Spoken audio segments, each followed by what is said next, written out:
Shout out to Kopish. Shout out to Kopish, guys. All the good work the up. two legends, Emil Heskey, Howard Gill.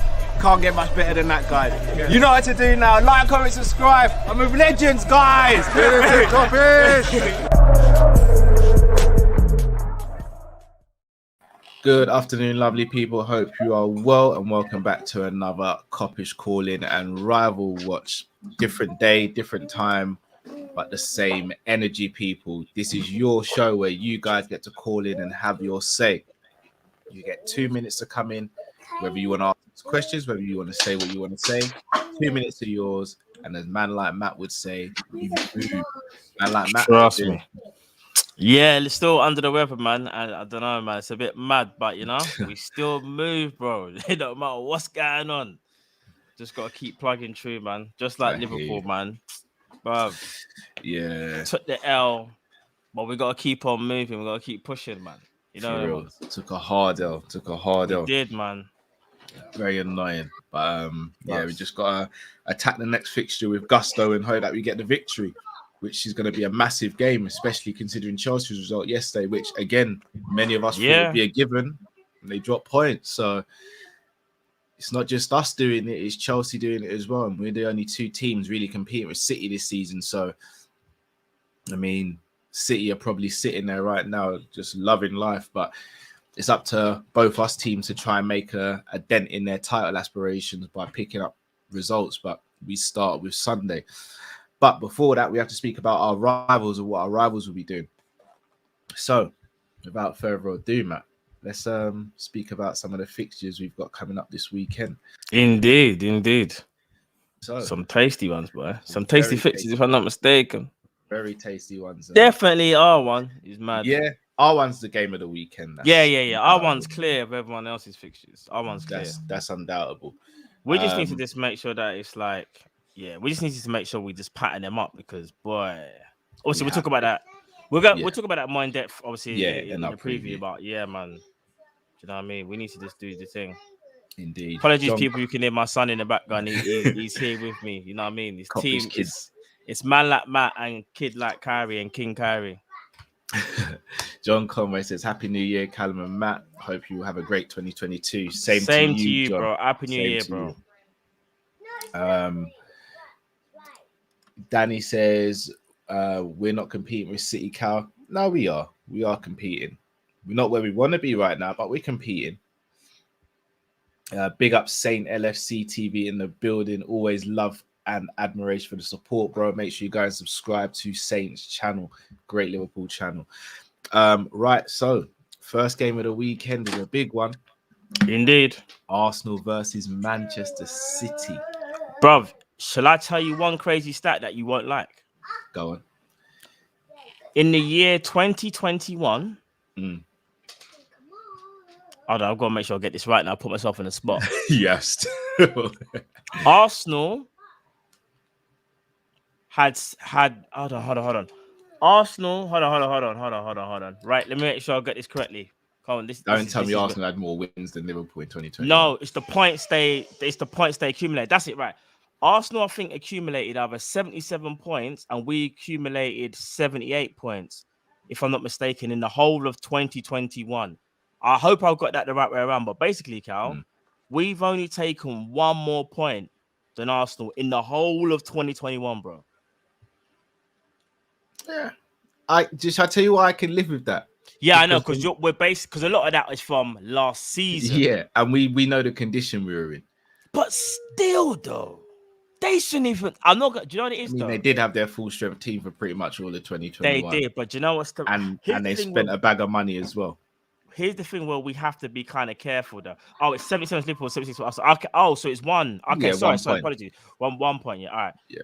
Here's where we have to be careful, though. I'm not trying to say 2022 is going to be the same thing. Obviously not. I'm expecting us to move clear from them in terms of how much points we get throughout the year. But we got to make sure we get on our P's and Q's, you know. Because you see these like draws and losses that we've had, especially the draws.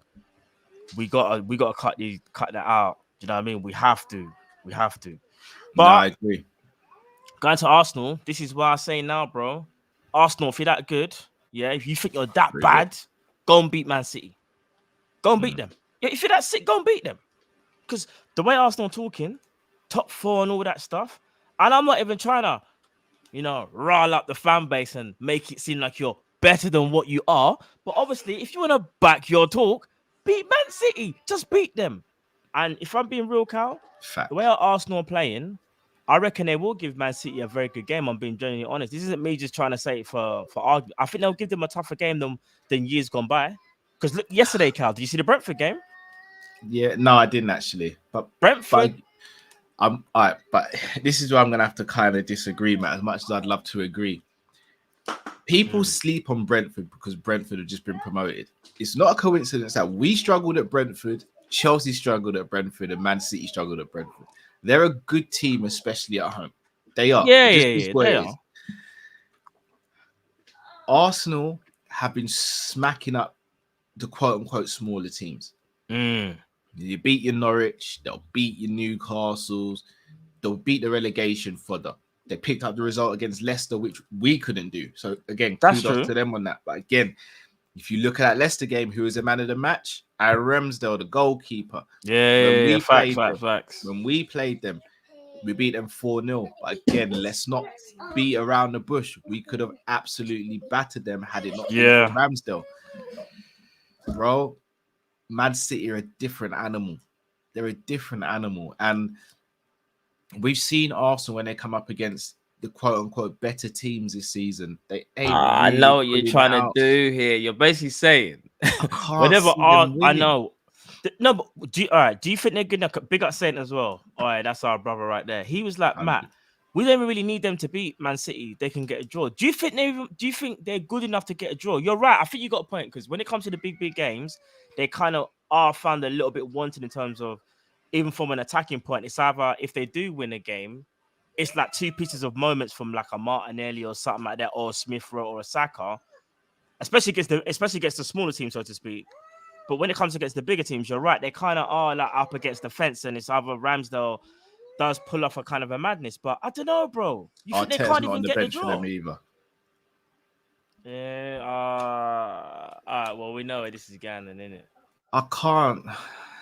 I can't see how they win this game.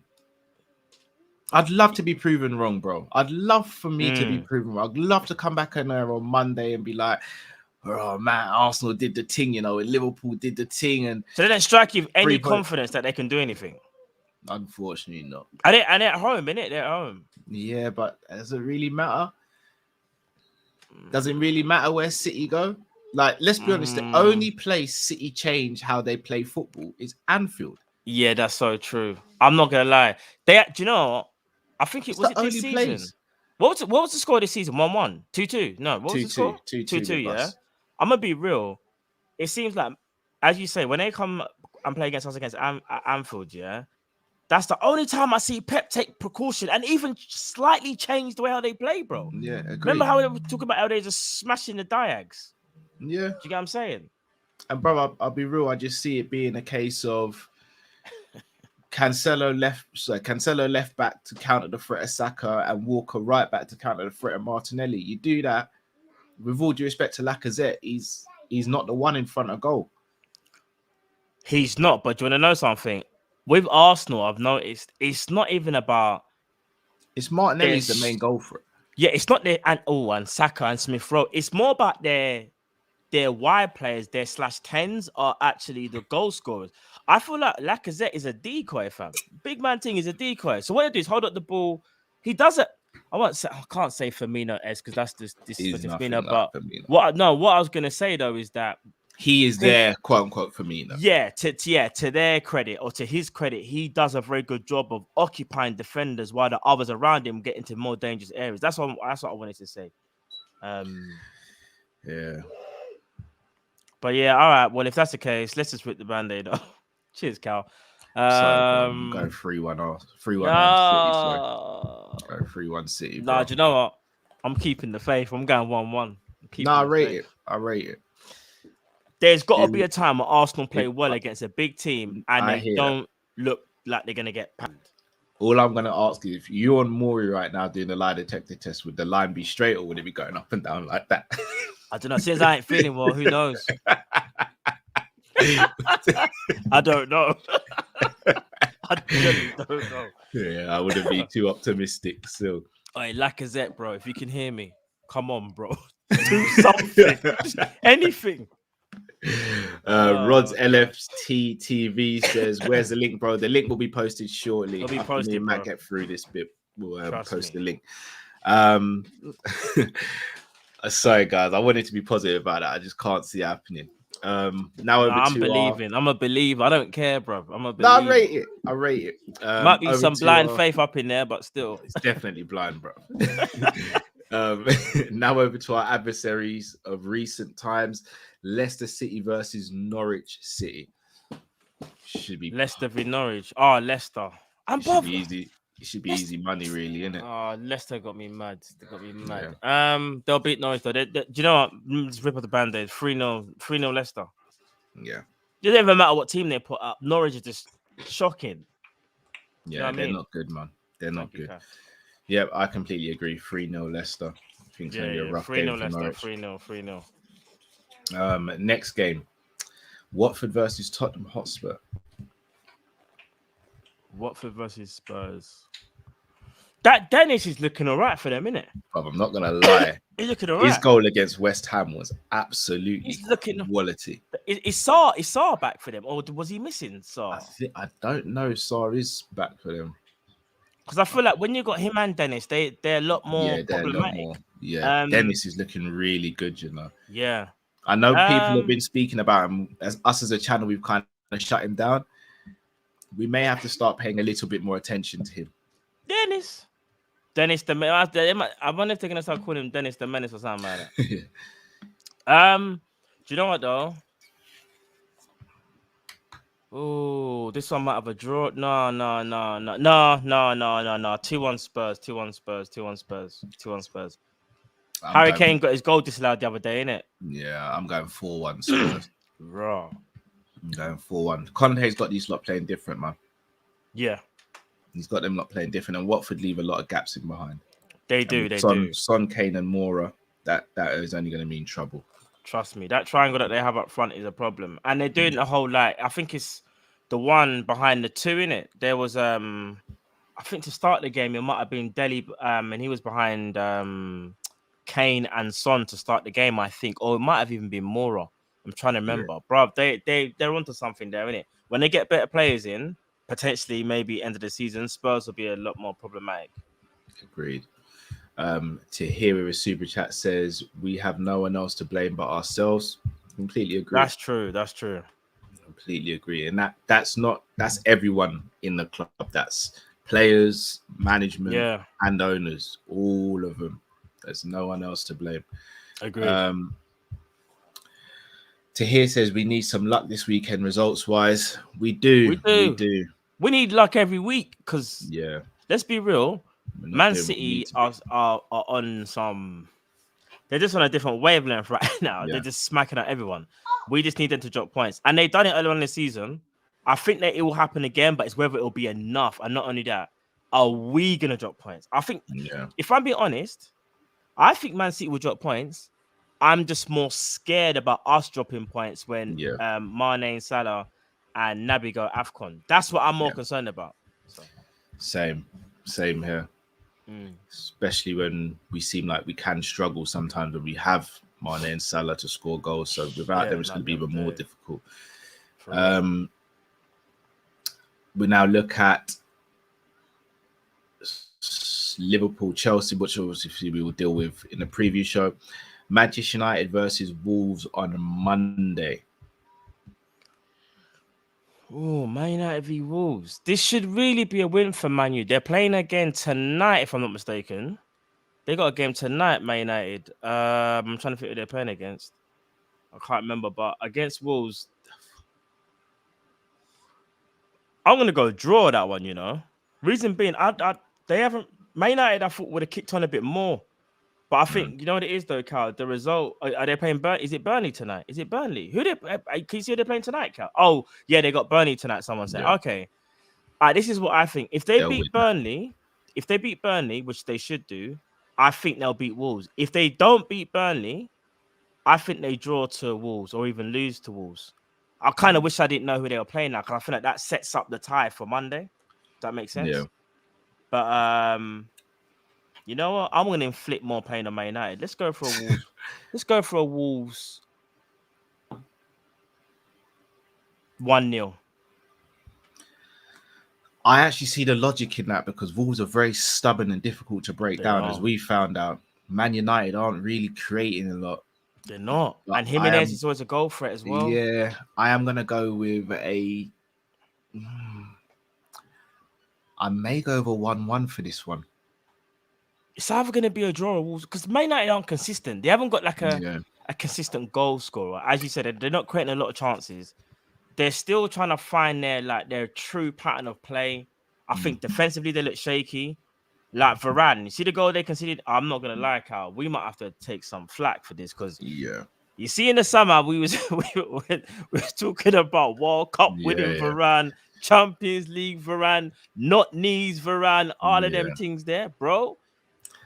Although I would like to say he should at least get a season.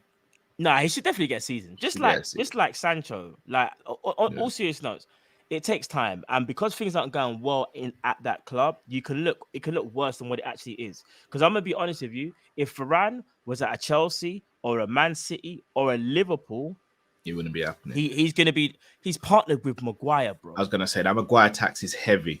It is. And Do you know I how got a much shout out to one of travelling my you're doing? friends. I got a shout out to one of my friends, Ian, who's a massive Man United fan, and we were going back and forth, and you just like, the problem is Maguire in that defense. Like anyone who seems to partner Maguire just seems to struggle, and when he's not playing, they seem to be a lot more defensively sturdy.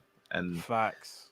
obviously, a couple of people in the comments as well saying he's just returned from injury. That's very true. Brand That's as very well. true. But yeah, Maguire, man, I don't know how that they've been shafted like that for Maguire. Bruv, it don't make no sense. He should have been about 40 million tops because he's English, yeah. And not only that, he shouldn't have been marqueed as the main big marquee centre back. Or given the captaincy. Yeah, but if he just came to the club and then you want to give man captaincy, then he does a madness in Greece. Like you should have made Varane the marquee centre back, and then you go and get someone to play alongside Varane. Yeah, in theory it should be Eric. In theory, it should be Eric Bailly to play next to Varane, but it's just that Bailly's injury. Yeah, precisely. Do you know what I mean? El Tiab says, "Where's Origi? I hate when the club do this." Bro, I don't even know, but it does worry me a little bit. Does worry me a little bit. Last we heard, it was a knee injury, and then it's turned into every press conference. There's not even an update. He'll update on other players, but not on Origi. I don't think they've had a fallout or anything. I just think that there could be an injury where it might be worse than what they feared, and they don't even know how to disclose it to us. Yeah, I'm being honest. Especially with AFCON and the fact we probably won't sign any players. They might keep that. They might keep that quiet. A lot of people in the chat have mentioned his names. I think totally right. We do the same, Matt. He's Basuma. Someone's got to go and grab him, man. Bro, did you see the way he played the other day? But the boys something else, man. And I'll be honest. In the last show, I said I don't think he's really hit the heights that he had from sort of. But he had a good game against Chelsea, though. Bloody hell, he just showed his quality, innit? Bro, he's wet. You know what it is? He is so good. He's just too good. But I'm gonna be honest with you. I'll be so honest. I'm gonna be real. I'm gonna say it, Matt, just in case you were gonna say it. I'll take the flak. Basuma, Fabinho, and Thiago in our midfield. It's a shutdown. It's a shutdown season. Shutdown thing. I can't even lie. There's no denying it. I love Elliot, Jones, Ox, K, Millie. I love all those guys. But Basuma, Fabinho, and Thiago in that midfield is danger.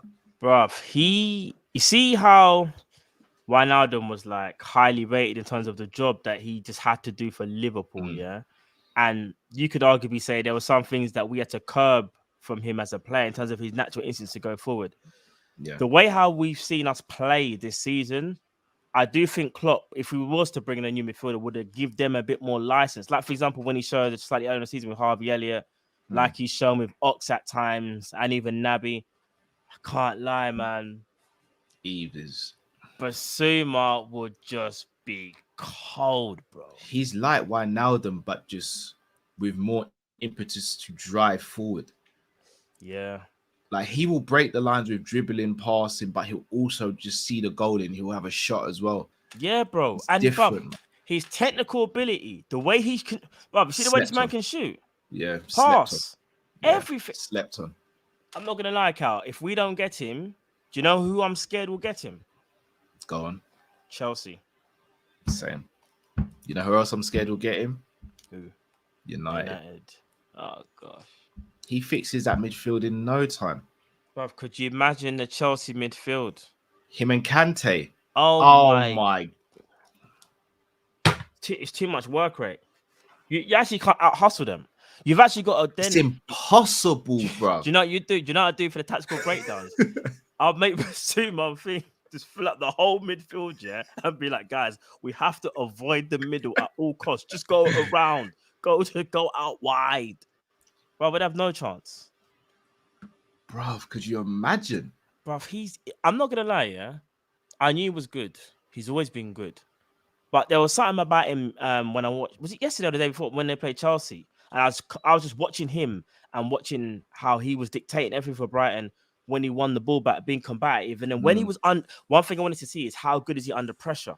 Bro, there were two-man pressuring him. Little feint there, little Cruyff back. Bro, I was just like, nah, do you know what? Different with it's what we need. It's what we need. Different, bro. Right. LFC, if you're watching this, I know you are. Get Basuma. Please, man. Please. You know what I mean? Obviously, and again, pending what's going on in this. Pending everything, that's all. Yeah, everything's all. Yeah, sorted or goes the way how positively. Then, do you know what I mean? Indeed. Big up 80. The Reds. The 8092 Reds podcast. Big up those guys. Big up, man. Out as well. One of the topics I did want to speak of, Matt, obviously we're at the midway point of the season. We'll probably do like a mid-season review show in itself, but just your initial thoughts on how the first half of the season has gone so far, which is going to be difficult because obviously the last result could maybe, bring certain things to the fore, but what's your thoughts? The first half of this season, in my opinion, it's actually gone well. It just hasn't been perfect. When I say well, whether you feel defeated or not, we're 6 points behind City. Or was it 9? No, it's 9, but we've got a game in hand. If we win, then it goes to 6, yeah? Yeah. We'll worry about that closer to the time because I do think there's more to play in that. Champions League, we absolutely destroyed our Champions League people, our group. Yeah. Let's not sleep on that fact. We should be really proud that we absolutely swept our group. Obviously, in the cup as well, we beat Leicester as well. Like, we're doing really well. It's just that Man City in the Premier League, specifically the one that people really want us to win again, they've got a bit of a stranglehold on that. And it's because they hardly ever make mistakes. And when we make a mistake, we get punished. Yeah. And big up Paul as well from Redman, because he said something that resonated with me. He was like, he tweeted and was like, wouldn't it just be nice for 1 year where like we could just win a league where all you needed was like 80 points, but like you just kind of feel like with City in the league, if you drop 1 point or you drop 2 points, you kind of feel like the league's nearly almost done. Yeah. Like remember when back in the day you could win a league with 80 something points, bro? It's like you need 100 and it's like you need 10,000 points, fam, to win the league. Yeah. With them in it, they hardly ever drop points. They are destroying teams, Cal. They're playing with no striker. So I'm making this about Man City. Apologies. No, but I hear what you're saying. They're doing an amazing job. However, we are still doing a great job ourselves. And we have to give testament to the players as well that we haven't got the biggest squad, even though our manager and FSG seem to think that we have the perfect squad. Obviously, we know we don't, yeah? But like, we just got to keep on at it and see where we finish. Listen, if we don't win the league and we win the Champions League and a cup, I still think it's a good season. If we just win a Champions League, it's a good season. Let's see where it ends, people. Mo Salah's season hasn't finished. Mane, in my opinion, is not finished. Virgil van Dijk is, for me, still not even at top level. I think he's got another level to go. Matip is playing, for me, in the form of his life. Ibu is getting better. Like we're gonna get better as the season goes on. Remember, we've always been like that, Cal. Yeah. We finished strong. So out of 10, Cal, I'll give us like an 8. An I 8.5. yeah, I agree with an 8. I think the draws have been the main frustration. I think Yeah, of course. navigated through the League Cup, I'm really happy about it. You know how I feel about the League Cup and the fact that I wanted to go far and win it. Champions League, we were absolutely sensational throughout the Champions League. Yeah. It's just the draws in the league. Like It is, bro. It's I can live. frustrating. I mean, everyone acts like losing 2 games is disastrous. City have lost 2 games this season. Yeah, they have. But they're ahead of us because of they're not drawing. They're not drawing because those draws we lost. That's what does it. That's what. No, does sorry, it we in. drew. Sorry, yeah, we drew. Yeah, we drew. So that's why I don't. That's why my frustration is. That's why the 2 points from it being a 10 out of 10 so far. Plus, also, I still think if we had added a couple more, as Mark A said it, a couple more affordable signings, I think would have been. I think would have been a better situation, especially leading into the AFCON as well. Agreed. But even AFCON, we're all assuming things are going to go to pot during the AFCON, but you never know. We could pull out some great results and do well in that period. So again, we can't really sleep on this team either. No, it's true. Listen, it's true. We should never. What can I say? Never doubt this team, you know, because there are times when they've proved us wrong. Like, I know it's kind of a while now, but look at the Barcelona game. I sat there and was just like, no, we're done for, man. 3-0. Like, what, you think we're going to be Barca 4-0? You mad? Look what happened. Yeah, for real. Shout out to Conroy Talks. Conroy Talks in the building. Go subscribe to him. Big up. And also big up our brother Dave's LFC chat as well. Big up to yourself, Dave. Jamrock, I did get your document that you sent, or the article, should I say, where it's speaking about Klopp not wanting any more players. Not to stick up for Klopp. The only thing I will say is when he did do that article, or when he did that interview, he did also mention the likes of having Shaqiri at the time and having other players who have actually moved on now. So we don't know if his thoughts changed, but either way, I still think there's no excuse. I genuinely don't. So you know, we should have replaced Shaqiri minimum when he left, and Genie should have been replaced, in my opinion. But they weren't. So I have to see what happens. We'll have to see what happens. Sure. I see Lee Campbell in the chat. Is it Gooner Lee today? Is it Liverpool Lee? Is it West Ham Lee? Is it Brentford Lee? Or what Lee are we getting today? Is it Rob Lee? Is it Bruce Lee? Is it Way Lee? No, who is it? Who are you? Who are you? I'm ready for you. I'm ready for you, bro. Whenever you're ready. Boy. I know you. Let me get in mine first. I know. Okay. He's like, okay, then. Oh boy. Big up Zabiri in the chat as well. I see Zabiri. Who else I want to give a little quick shout out to as well? Jersey I know exactly boy. what Lee's Jersey gonna boy say as well. You know. Yeah, big up Jersey boy. I know what he's gonna say. I know. I can bet. Even feel the vibe. I can feel the vibe from the other day when I was in the chat.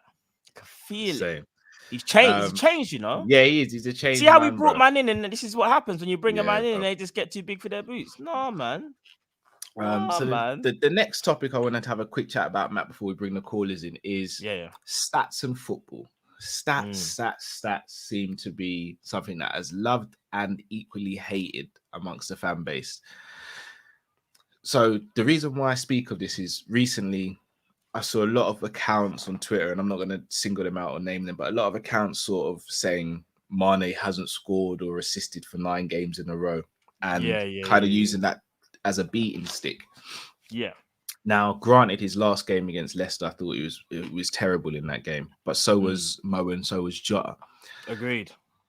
I think the problem I have with stats like that is it doesn't tell the full story. And you look back on the last goal involvement he had, quote unquote, was against Arsenal and beat them 4-0. He got the opening goal in that game. He was electric in that game.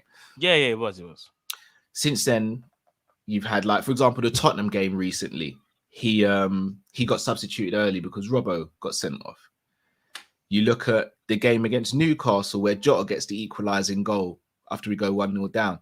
Sadio Mane put it on a plate for him. The first header got saved and then he knocked in the rebound.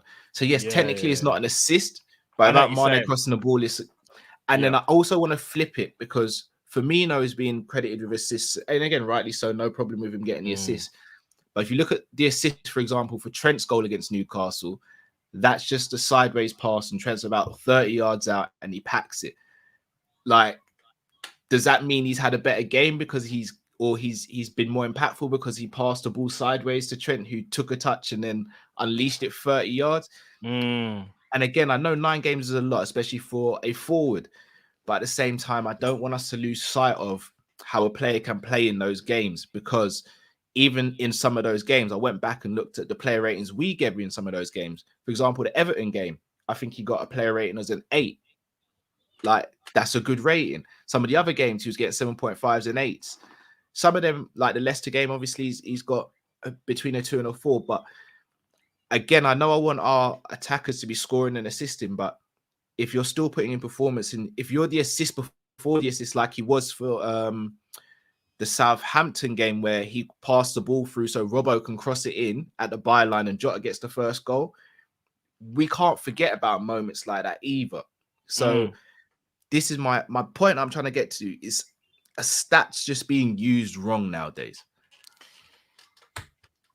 In some cases, yeah, because what stats can do is they can create a narrative. And here's the thing. So obviously we all know Mane hasn't had the greatest last 9 games, maybe, so to speak, if you accumulate all of them. But as you said, it's not like he hasn't been involved, just that he might not have got a goal or an assist.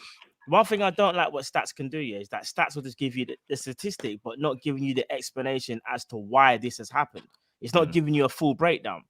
And what some journalists will do is that they will run with that headline, and then what that will do is, because remember, they need the click in it. They need you to be like, they need to get your eyes on that story. So they'll say something that's going to get your attention, and to get your attention is to bring up something that's very big.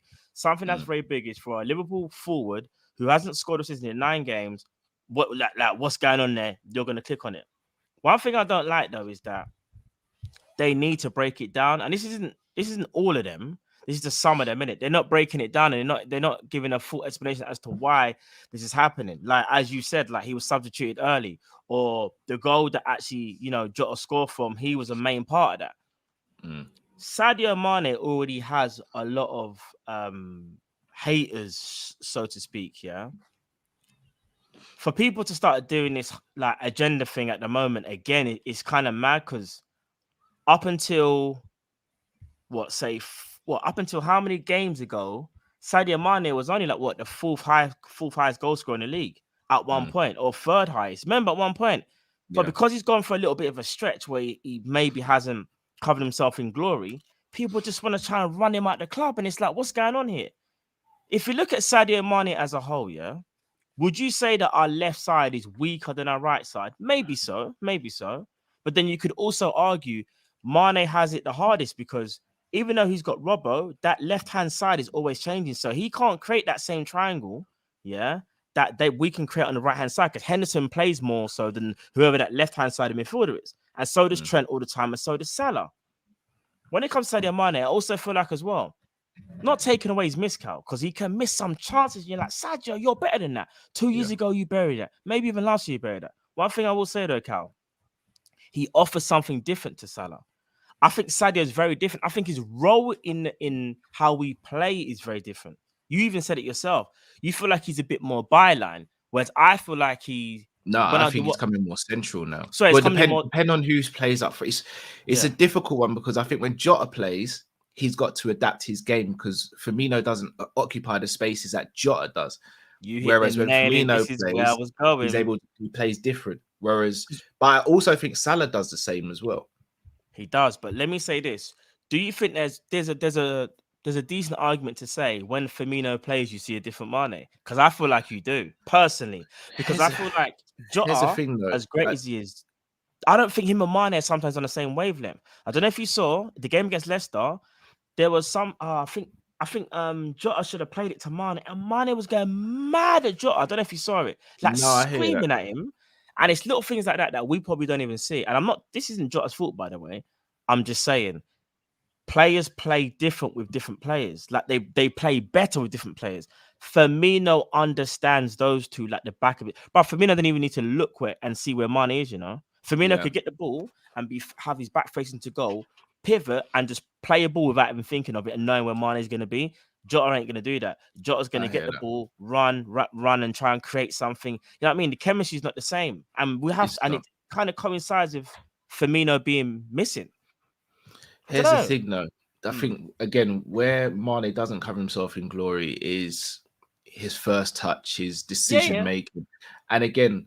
Here's the thing, inconsistent, I would say. Not all the time. Sometimes they're beautiful. No, but that's what I'm saying. You're like, what is going on? It's inconsistent. But it's like, again, if I was to use an example, the Leeds game, for example, at the beginning of the season, where he scored the third goal that really and truly we had killed off the game anyway. But the third goal, if you go back and watch that game, if I'm not mistaken, Mane had 10 chances in that game or something crazy like that, and he only scored one. So again, this is where stats play the other role, because you automatically think a team wins 3-0, Mane gets a goal. He must have had a good game. Whereas in that game, I thought he was probably worse than I've seen in other games.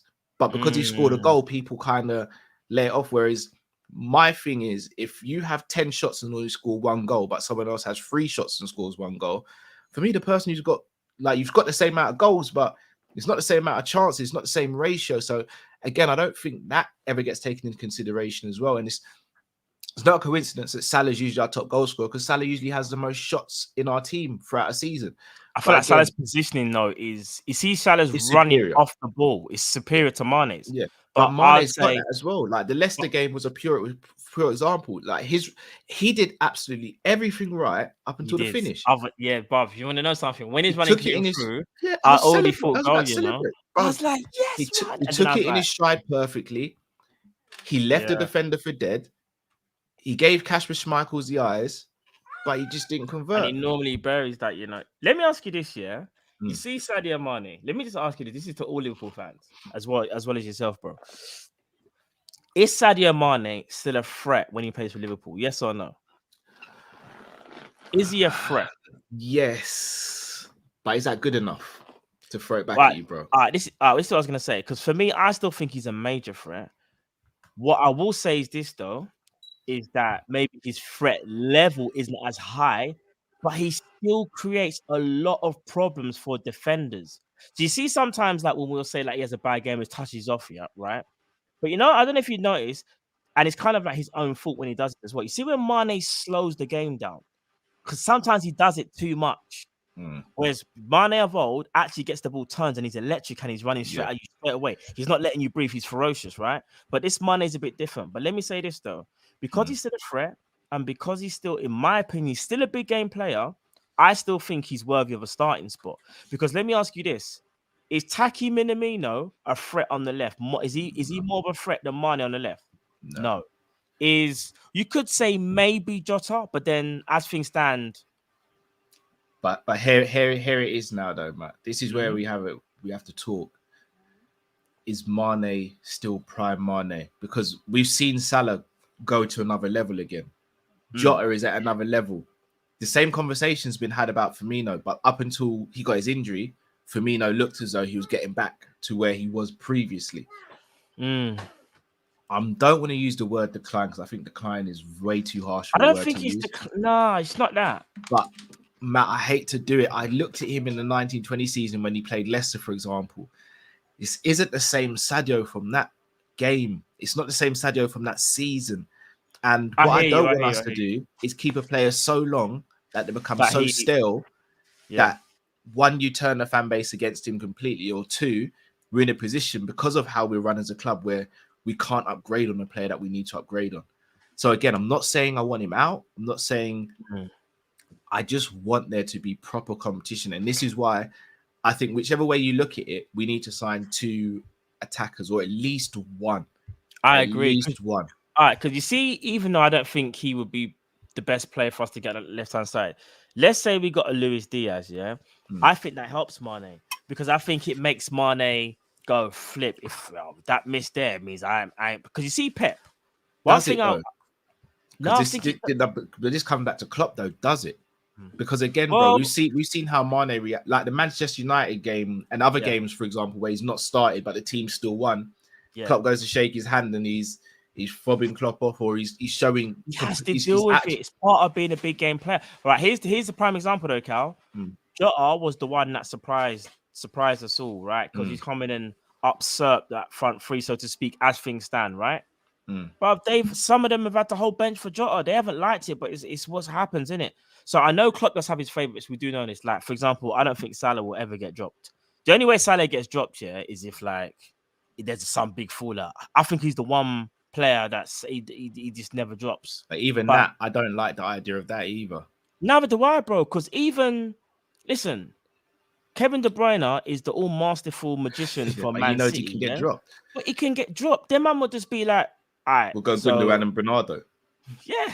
And if you don't like that, we'll just take Foden out of that false nine and put him in. You know what I mean? They've got the what do we call it? The ammunition to do that. Yeah. And the depth in it. So I think that's my frustration. Like I love this club. I love the players. I just don't like the idea that and even though they're the best in the world, in my opinion, without doubt, Virgil, Salah, I want these players to feel a little bit of pressure, thinking, well, if I have 2-3 bad games in a row, the centre backs do. The centre backs do. Virgil doesn't. Virgil doesn't. No. Well, Virgil don't. But Virgil, no, you're right. Ali, and Salah are the safest, and Trent are the safest players in the team. They're the first names on the team sheet. Yeah, I guess so. They're the safest. Trent knows Nico ain't troubling him. No, that's Trent. Yeah, Trent knows he's going to play. There's no one to trouble Salah. So Virgil knows he's the best, even though we have Konate, Gomez, and Matip. To be fair though, Klopp did say, and I quote him on this. He goes, we're in a position where if Virgil's body tells him he needs to have a rest, we know that we can always play the other guys. So I think Klopp is more aware of Virgil now, that if he needs to rest him, he can rest him. So I don't know if I would say, but obviously if Virgil's fit and he's ready to go, then he'll play. But he would rest him though. Yeah. He would for Konate and Matip. He would. Yeah, be interesting. But boy, we will see. We'll see, innit? We are going to open the phone lines shortly for you guys. As always, it'll be 2 minutes for you guys. So as soon as you guys come in, you will have 2 minutes to either ask a question or say what you'd like to say. But before we do that, go for it, bro.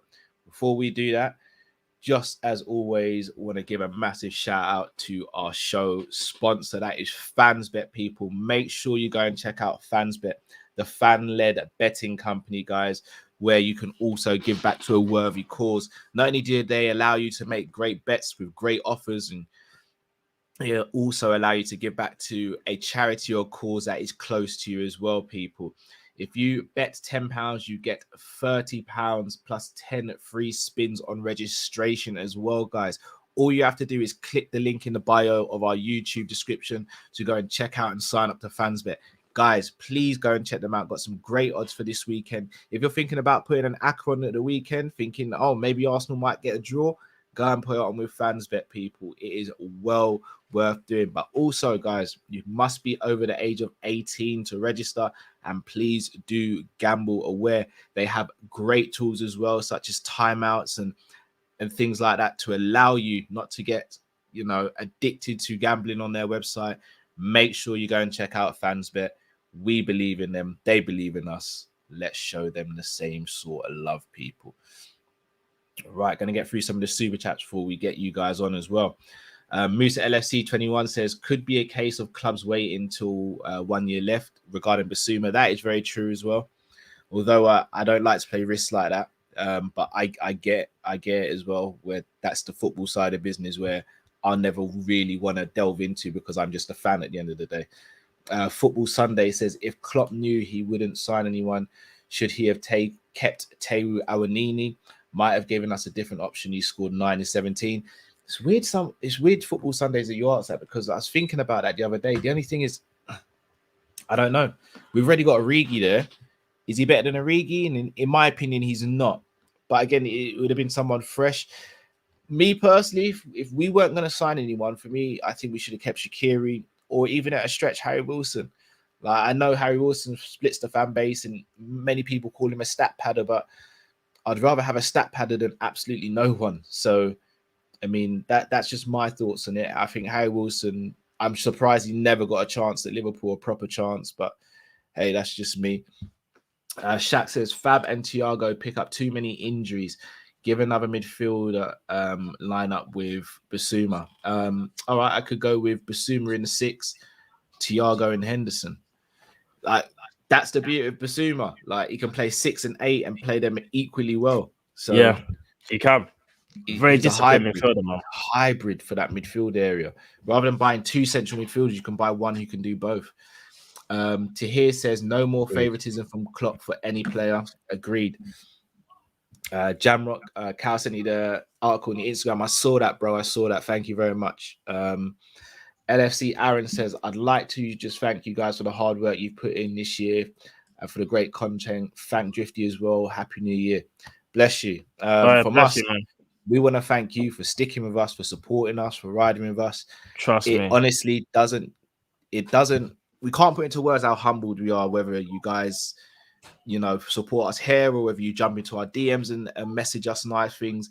It genuinely is humbling. It genuinely is beautiful, and thank you guys, because without you guys, we don't have a platform. So you guys give us this platform. Trust. So you guys are just as you're bigger than what we are, because without you guys, we can't. Yeah, we can't sustain you lot are the MVPs, man. Trust me. Yeah. We're just the guys who, in front of the camera. You guys are the ones that because of you guys is why we are here. Exactly. Let that sink in. It's because of you lot. So the thank community you to all you guys. Is undefeated, as Sean just said. Literally said the words out my mouth.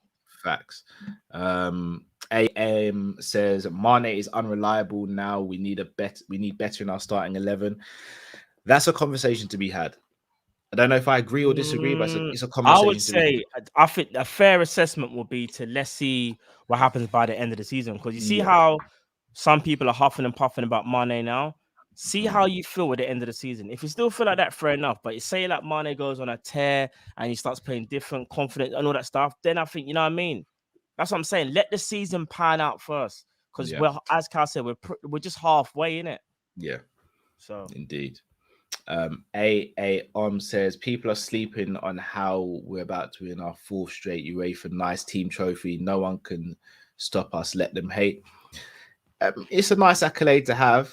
I don't know. I'd rather have a league title though, personally. 100%. I don't want us to start going around injuring players and being dirty, but I think you can. I'd just rather have a league title or Champions League rather than Same. Haywiz 187 says, but what if the team plays well without Salah? Wouldn't that give FSG a reason to sell, since we can play without him at AFCON or even Mane? No, that would be silly. If we can play well without Salah, that's even better, because it means we don't have to rely on him. Gives us more options. It gives us more options, and that's what I want. Look, I'm Liverpool FC support. I'm not a Salah FC support. I'm not a Firmino FC. I'm not Mane FC. I'm a Liverpool fan. So as great as Salah is, if we play better without him, Salah's got to hold the bench. That goes for anyone in the team. Anyone. I want Liverpool to win, not individual players. Moose LFC 21 says City lost Silva, Company, Sane, Ferran. Who's M? I'm trying to work out. I'm not sure. Aguero, Angelino, Garcia, Otamendi, Danilo, Delph, Mangala. Their squad is still sick. Is there a case that not moving on players has cost us a rebuild? Yes and no. Yes, because we know what our model is, but no, because we know what our model is. So remember when Pep's second summer in charge of City, Clichy, Sagna all left on freeze, and he brought in Danilo, Walker, and Mendy for a combined like 130 mil. But we can't do that. We could never dream of paying the best shopping 130 we ever done was the 18-19 season, and that was triggered off the back of selling. Bro, do you know how badly that hurts? Carl, that was 2018, 2019. Yeah. We're now about to enter 2022. I know. T Gist says, yes, my boys, little one turned 1 today. Can you get a shout out, please? Of course. Big up to your son. Big up to you. Big up to the family. Just drop the beat for him.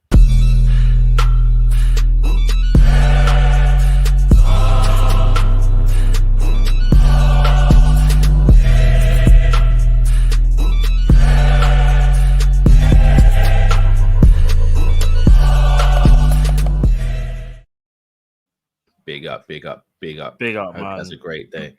Trust me. AM Mane been lying about his age. Man's 43. He's done like that. No, I'm not gonna jump into that one. Cheeky, yeah. Ain't it, man? Tahir says, "Do you think Klopp needs to stop his favoritism?" Yes, I do. Yeah, he does.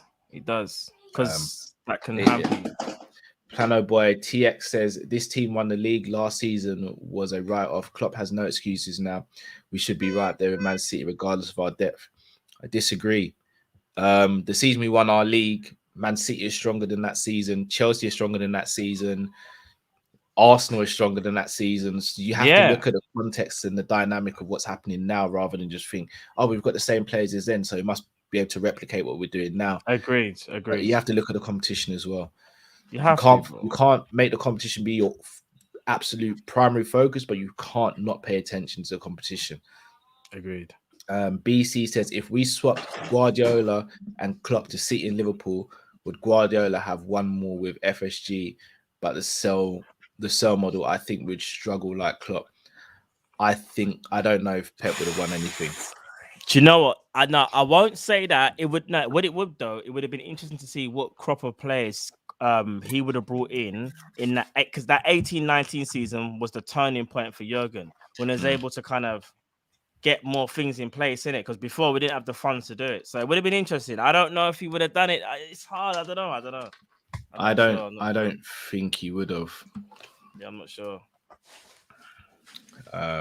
Yeah, I don't think he would have. Football Sunday says, "FSG just see Liverpool as a side hustle / savings account." Not as a side hustle. I agree with, not a savings account. No, because we're not. They don't take money out of the club. Like, they make money because of us, but they don't take money out of the club. That narrative has to be shut down. They do not take money out of the club. When we sell players and we make a profit, it's not pocketed by FSG. It goes back into the club. Facts. That narrative has to stop. Do you know what we are? We are basically, when anyone here that has fast food McDonald's, they've got the Red Sox. That's the burger. They've got they got the other thing now, the ice hockey one. That's the chips. We are basically the dip. We are the dip.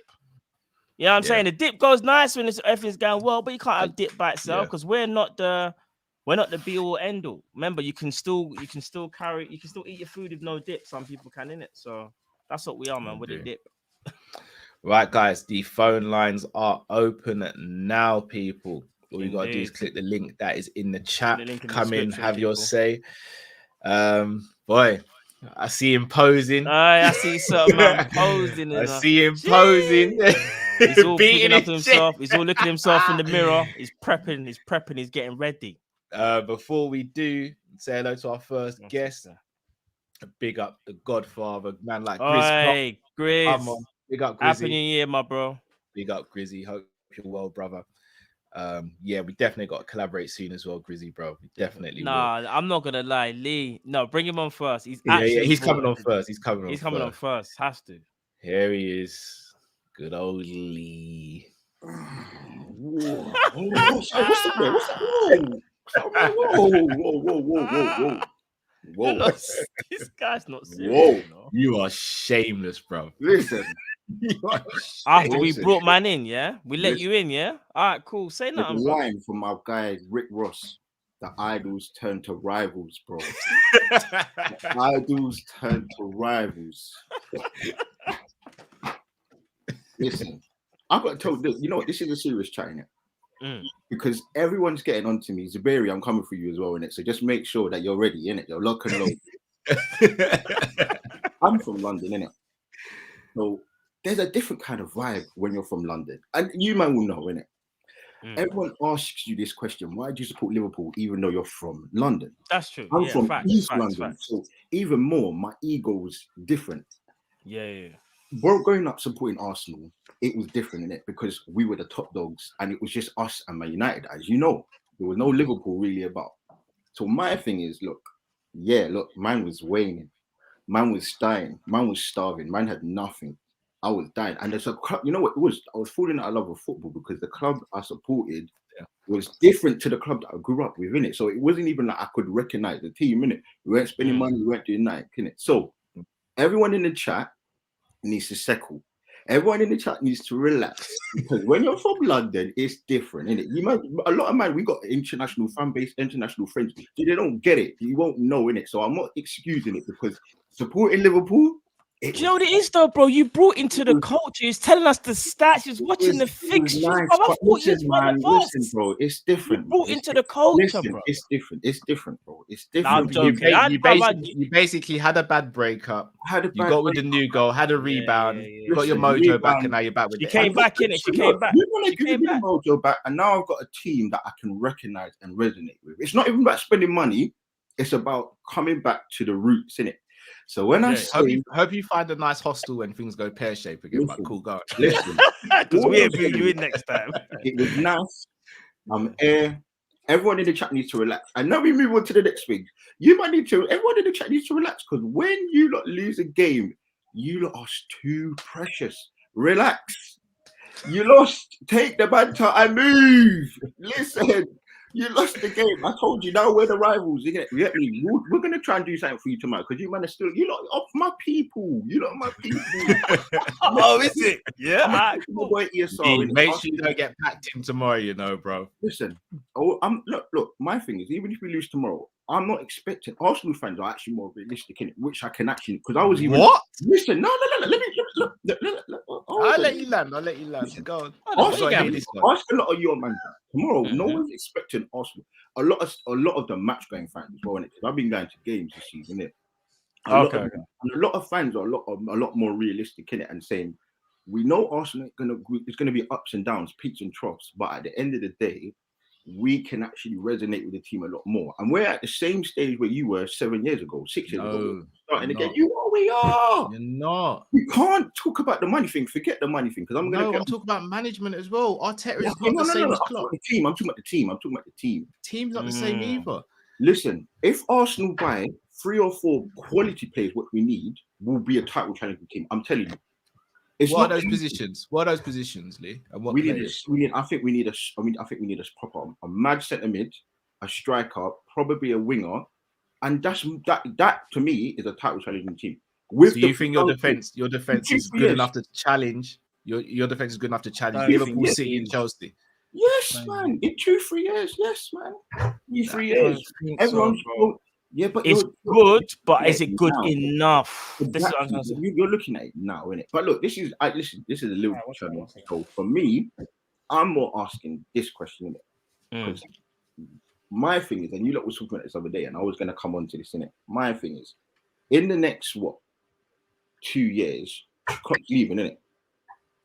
Allegedly, yeah. Allegedly, let's just say I hope he does. But if he does leave and he only wins 2 cups, a league title and the Champions League, and obviously the World Club Championship, which is like some dead trophy. But if he wins that, the European Super Cup as well. Oh, how will you look at him? I know he's going to be looked at, but for me, as I obviously Drift was saying the other day as well, I look at it as a major failure because for me, Klopp was your messiah, innit?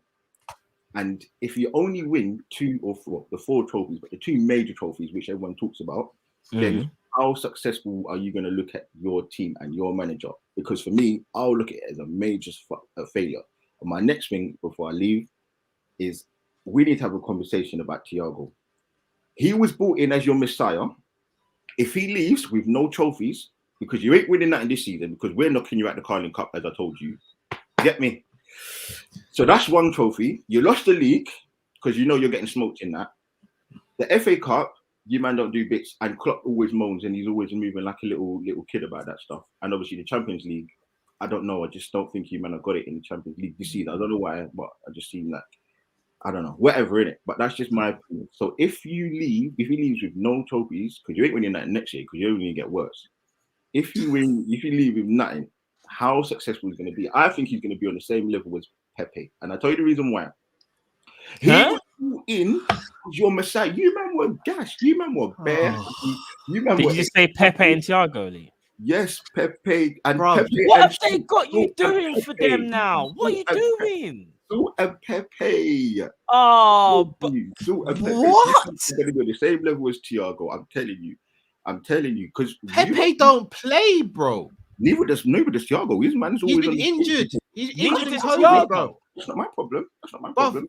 Thiago, He's been playing when if he's Thiago's played fit. this season, we got 100% win record this Wait, season. When you know what Thiago's it is? plays. You see what people don't recognize when a signing comes in, the injuries come into the actual validity of how well a player's been. No, That's agreed. Right now, Varane looks like a flop because he's always been injured. When he comes in, he's making little mistakes here and there, and his win percentage is poor. So But yes, Pepe's fit and he's still flopping, bro. So that's Nah. even worse. but it's worse. I think it's worse for you. And it because- costs 75 mil. Yeah, but it doesn't matter. My thing is, What? Does matter. He costs the same. He costs the same as Virgil. One's world class, and the other one can't even sit on the bench. Thiago wasn't free.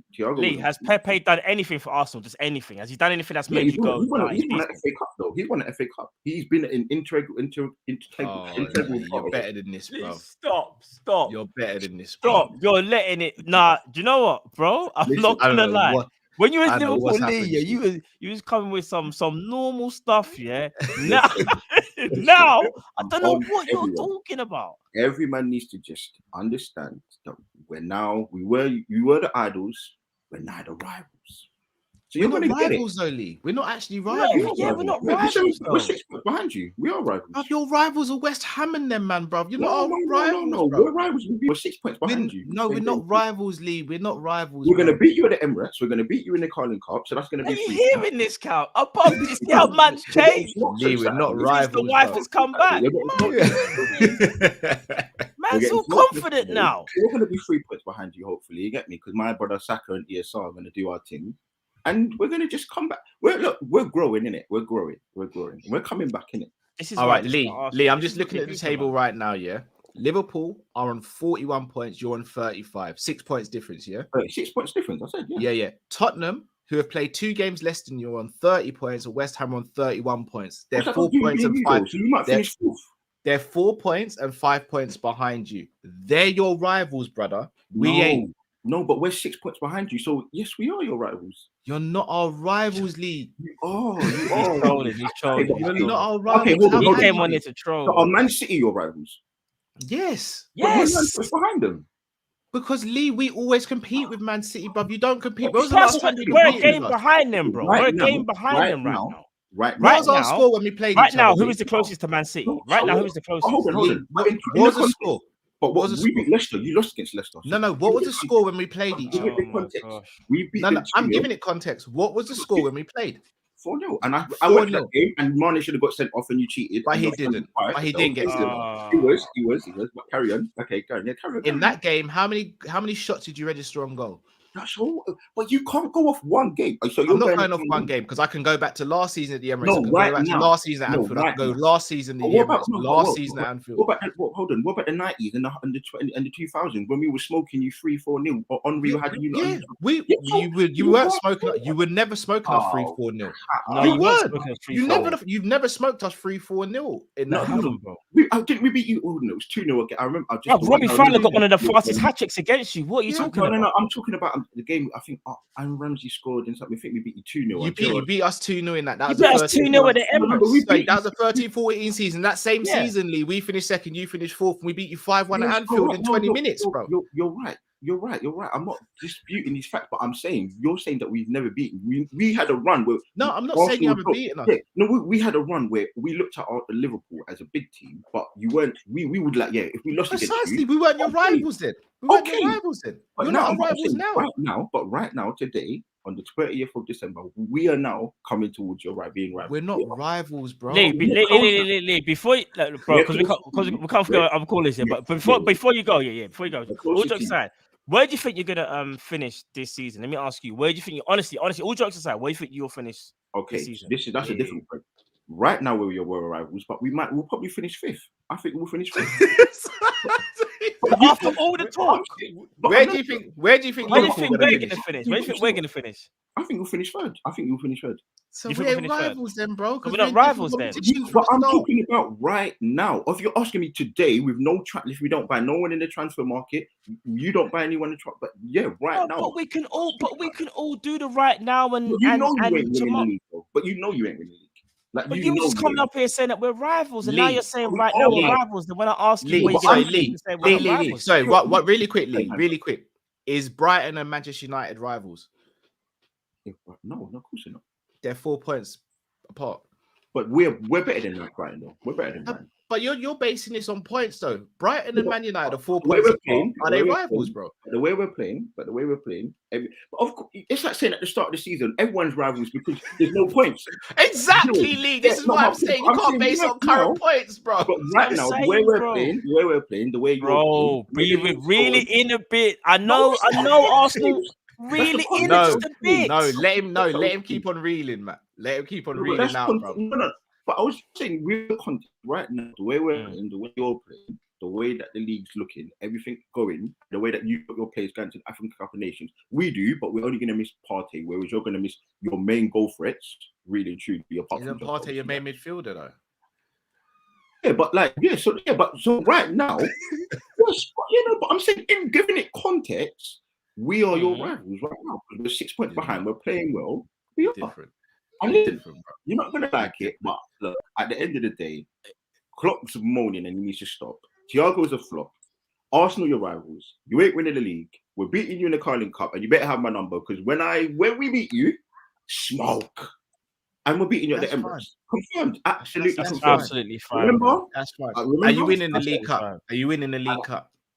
That's precisely the point. Are you going to finish better than 8th this season? Yes, but hold on. But you man with the masters of that on Channel 5. You remember back in the day? Let's give it context. Stop this. Hold on. Did we win our UEFA Cup? Listen, did we win ours? You man with the league. Did we win the UEFA Cup? I just see. Did we win the UEFA Cup? Have we won the Champions League? Yes. We ain't the same. We ain't the same. Right now, you're just a team with a lot of fans, bruv. You're just a team with a lot of fans and good kits. In the league. But as I said, look, when we beat Unicorn Cup, make sure you've got the same energy in it. I will. 100%, bro. Before I leave, I have to shout out all you, man. Happy New Year. Big up. Make sure big up to Big up, man. Happy New Year. Because I know he's another delusion like you, man, as well. So we move. It's our brothers all year, every year. Next year, 2022, we got 77 points this season, or the whole year. So you got. I wish I never said that stat. You know, if I forgot you was watching, I really wish I never said that. Listen, you should accept. I mean, listen, we move. Zaberry, we move. No Beach, we move. James Phillips, we move. Listen, stay. Man's talking like it's still a part of us. Listen, we're all family, but just pick a side, bro. Pick a side, bro. You just lay it. No, this is where the community. I'm joking, bro. No, bro, you know it's all laugh already. Come on now. But I just had to say, look, we're the rivals, and we're taking over now. We're taking over. I believe when I see. All right. Listen, bro, brother, have a lovely New Year, bro. Listen, have a great New Year, bro. You, man, and I mean, I'm out. You, man, in a bit, man. Have a good one. Have a blessed New Year's, bro. Yeah. Too, Stay blessed, man. Cool, bro. Gonna leave. Something else. Yeah. I will never. Remember when man came with the paper around his chest and said, "I'm Liverpool."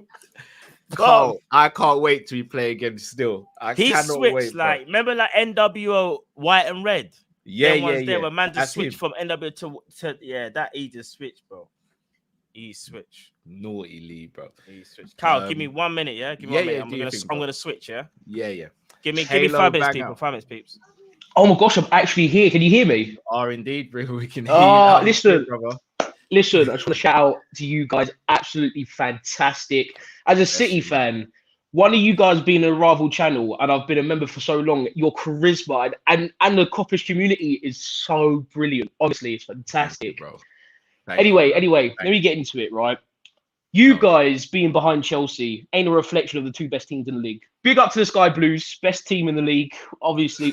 But you guys being behind Chelsea ain't a reflection, right? The way I look at it, and especially with Chelsea at the moment, they ain't league winning proven at the moment. Their team have not won a title. They've won the knockout competition in the Champions League, yes, but the Premier League different, bro.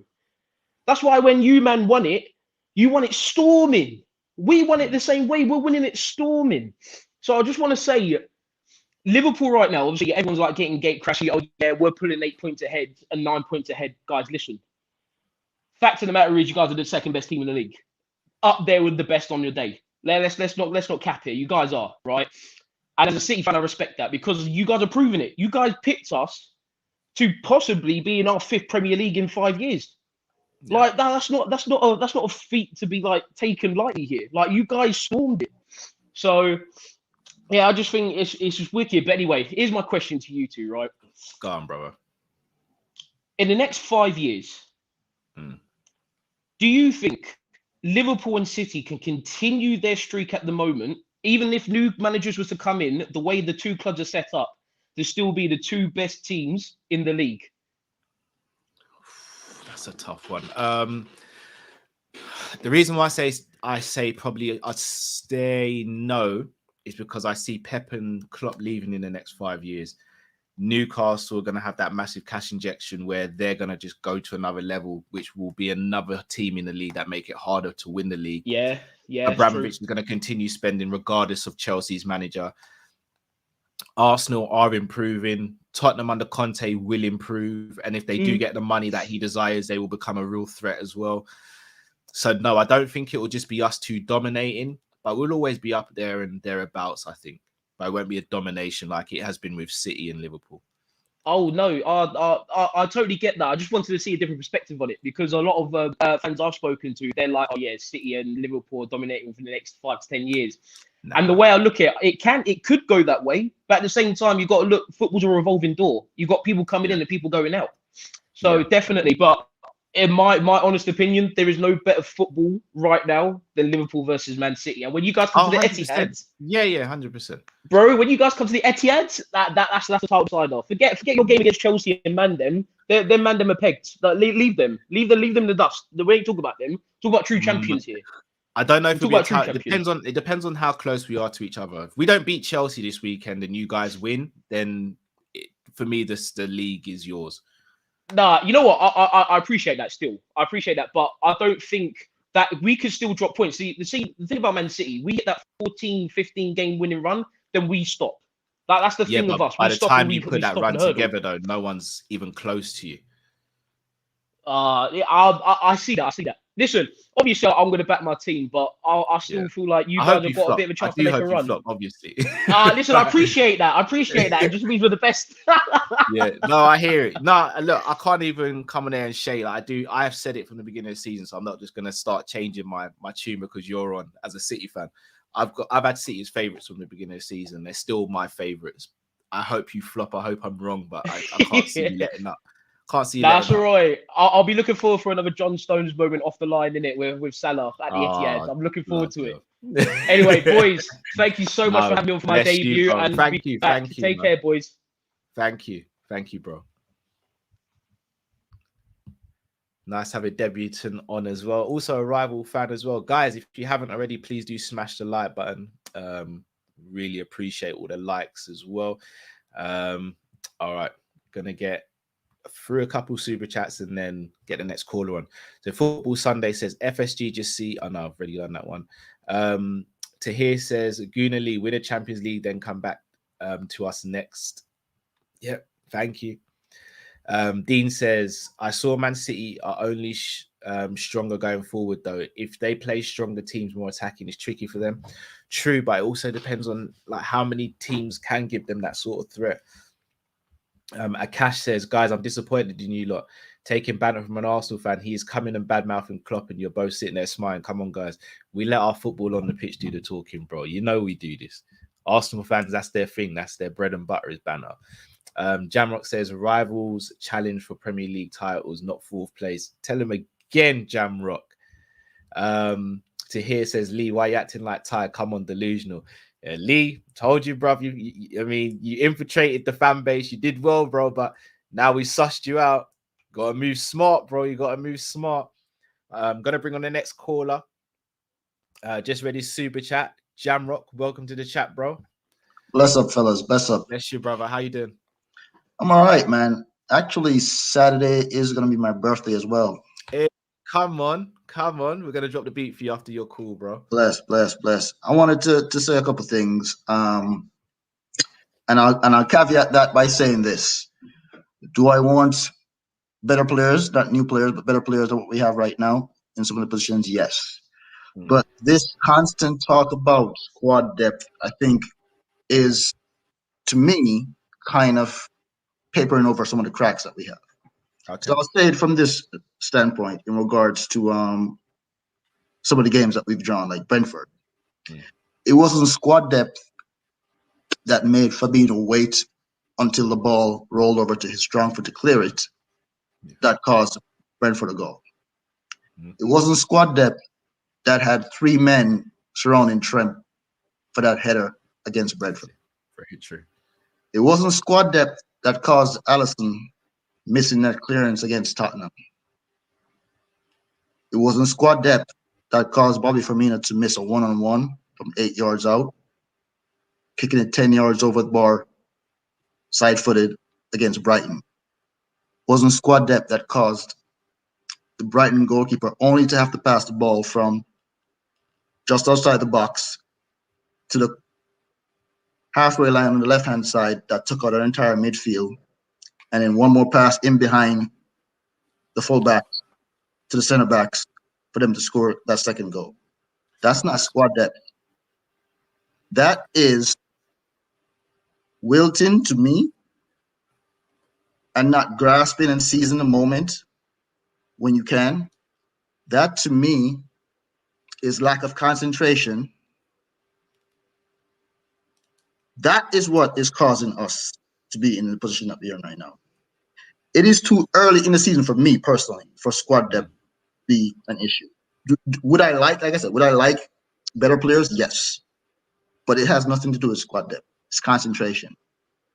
When you are in a title race and you're in a title race with a team like a Man City, you have to be on one every game. No lapse in concentration. That is what we need to focus on. The one thing I can say about City, they have a killer mentality. If they score 5, they want to score 6 and 7 and 8. Sometimes we score 2 goals and we take our foot off the gas. Yeah. And we start passing the ball around. That makes you develop a killer mentality where I think I've said it maybe like last month. I was saying, you want to beat, as Liverpool, you want to beat teams before they even step on the field. You want teams to come into any game thinking like, man, we don't want to get 5.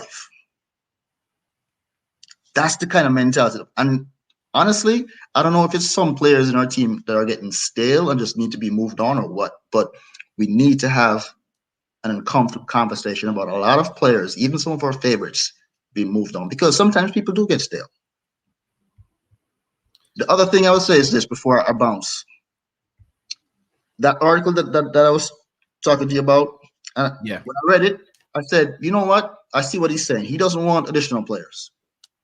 I actually believe him because he has his set of players that he likes to play. Maybe it's 14, 15, 16 throughout the season. Yeah. And he said basically that if certain players move out of certain positions, then, we'll see what we can do. And I guess the thing that I don't know at this point in time is this. The players that have moved on so far, are those the positions that he's referring to, or is he referring to players who are actually in core positions right now? You see what I'm saying? That's what I want to know as well. That's the same question I have. Want to know. I don't think it's a situation where we need to sell players to buy, because he said he doesn't want additional players. He wants different. He doesn't mind having different players, and that's the closest I've seen Klopp come out to say he wouldn't mind having some new players. Yeah. So that's the thing that I want us to kind of talk about more and more. But yeah, you'd be crazy not to want new players. Yeah. I want new players. But the other thing we have to do as fans is to assume that our assessment of the squad, Klopp has the same assessment. We can't do that because we don't know that. Yeah, we don't know. And with that, fellas, Jamrock, I'm out. I'll be honest, bro. I've got no rebuttal to what you said. Got no rebuttal, bro. What I will say is the concentration thing may come from complacency, which Yeah. potentially comes from squad depth because you know there's no one behind you to challenge you. Mhm. But you're right. The games where we've drawn, that's not on the owners, that's on the players and the manager. Like the Leicester game just gone. We can't have a go at the owners because we couldn't bring on a bloody, I don't know, Luis Diaz off the bench. We were had way more better than than enough. Leicester to draw We with had that. more than enough to win that Way game. better.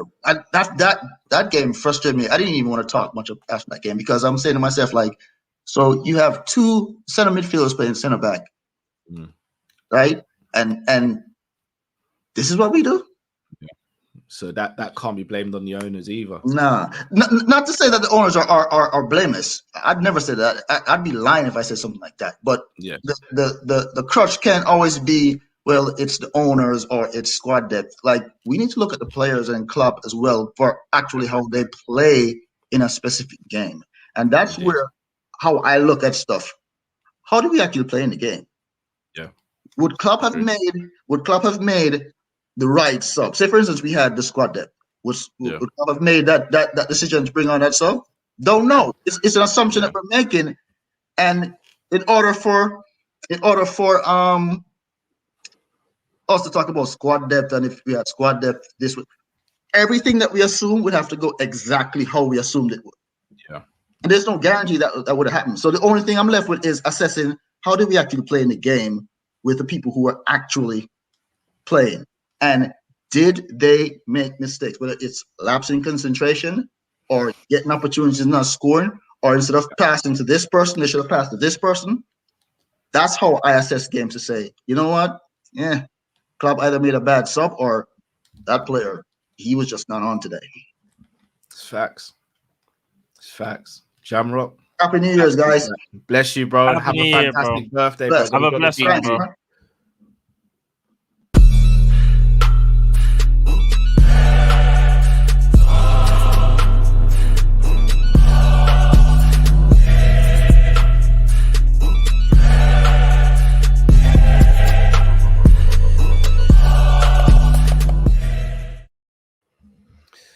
Great call by Jamrock there. Gonna move on to our next caller, the one, the only. Zabiri in the building. Hey, how you guys doing, man? Yo, this show early, man. The Hugh Hefner. The Hugh Hef. Come on. Nah, gotta. How you guys doing, man? How was the holidays, man? Merry Christmas, man. Merry Happy Christmas, bro. New Year when it comes, man. I'm Same under to the you. weather, yo. I think I got that. Yeah, I don't know what I got, but I got some rum cream in the coffee right now. Oh. That's the variant I'm on. Yo, what Chelsea Lee saying? He gonna Lee? Yo, by the end of the day, he's just gonna be Premier League. Like, that's it. 'Cause he's everywhere. I'm telling you, he's everywhere. Nah, it's cool. It's cool. I like it. I think we should get more fans like that. You know, like some other teams, like KG, if Leeds fall off and stuff like that. You know, just jump on, ride the wave. You know, till a team come back up. I like that. I like that. Yeah. No, I like that. I like the fact we can help some men out because I know some other teams been helping certain men out. You know. But yo, what I want to talk about though, I don't know if you guys seen the Palace game. I think it was yesterday. I only saw the highlights, but I saw a goal. They made like 3 passes from half line. I think like a pass to the left back down the wing, similar to run like what Mana make. Quick cut back, 1-touch finish. Yeah. That's tactics. That's not, skill footballers and none of that thing. And I think that's something we're kind of lacking. We got a skillful group. But with certain men in there, certain tactics don't work. And I think Klopp needs to work on that. And I think that's what we brought Brendan in for. Like, I didn't even think about it because I'm like, yo, why are we giving him a shot? But it was the tactics he used. Like, he's kind of a tactical genius, Brendan. Never really worked with any big club or big players. So I just want to know what you guys think about, like, Brendan, if he kind of managed the bigger egos. Because with no big egos and just tactics, he brought a second. Like, he came in pretty close with tactics. So I don't know what you guys think about, like, tactics in certain football game versus just personalities like your Thiagos, your Trents, your Salahs, Because Leicester won it without big players. They just had good tactics. Conte running through the middle, just never stop, you know. Yeah. So what do you guys think about tactics with Rodgers though? And yo, why the call so early, man? I thought it was just like a random member vid. I'm jumping in and out the vid. I'm like, yo, this is the calling. Yeah, no, obviously, man. because we know, because we know tomorrow's New Year's Eve, and everyone probably either going out with families and that. So we thought, you know what, let me try and make it to a day where at least people have more chance of being involved in it. Yeah, you know called me out last week too, man. I'm like, oh, remember vid? I'm gonna watch it on the way in. Watching it an hour later, I'm like, yo, it's the calling. I'm like, yo, nah. Doctor said my immune system dropped down because I missed the call. You know, as I was able to get under the weather, man. I'm feeling as well. But I'm recovering though. Trust me. But nah, get well soon, bro. Get well soon as well. All right, man. Hey, bless up as usual, man. Happy New Year, bro. Happy New Year, bro. Yeah. Hope you guys have a prosperous one, and I hope we do some big things. You know, fan channel and as club. You know, and hey, stay steady, man. No more people jumping the ship, man. Premier League, I'm on to you, man. I'm on to you. And you guys be blessed, all right? Stay blessed, bro. Get well, bro. Come on.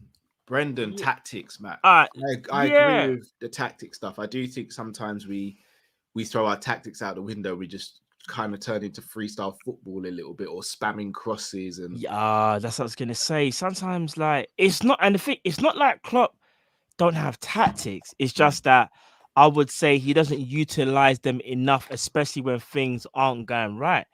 Because let's be real, like it's not like we haven't won a game where we've slightly changed like formation, or you see like, I don't know, instead of like spamming crosses, we're looking for the more insightful ball. But it's just very few and far between we see that. Normally what happens is we have a game plan. That game plan is to kind of overrun your opponent. But obviously skill-wise, you still got to put together some combinations, especially down our right-hand side. But if that stops working, it's not like we go, do you know what, we're gonna change formation. And not only that, instead of spamming the crosses, we're gonna start playing some triangle combinations and try and open them up. Like, you know what I mean? Be a bit more patient with it, like Man City. So he's kind of got a point. I don't know whether Brendan. The thing is, one thing I will say, even if people don't like Brendan will change things up more so than Klopp. Yeah. Whether it works or not is another story. Yeah. He may feel, because I want one thing I will say at Leicester, he's done the 3 at the back. He's done. He's done obviously the 4-4-2, 4-4-2 diamond, 4-3-3, 4-2-3-1. He's done 3-3-1-2 like he did against us. He's done a lot. Brendan will do that, you know. It's just that sometimes, sometimes you wonder whether he wins or loses at Leicester. It's not really going to concern you as a Liverpool fan, innit? So, like, if he does it with us and it doesn't work, how would we feel about it? Like, I think that's another thing as well. So, yeah, agreed. I'm going to bring on the next caller.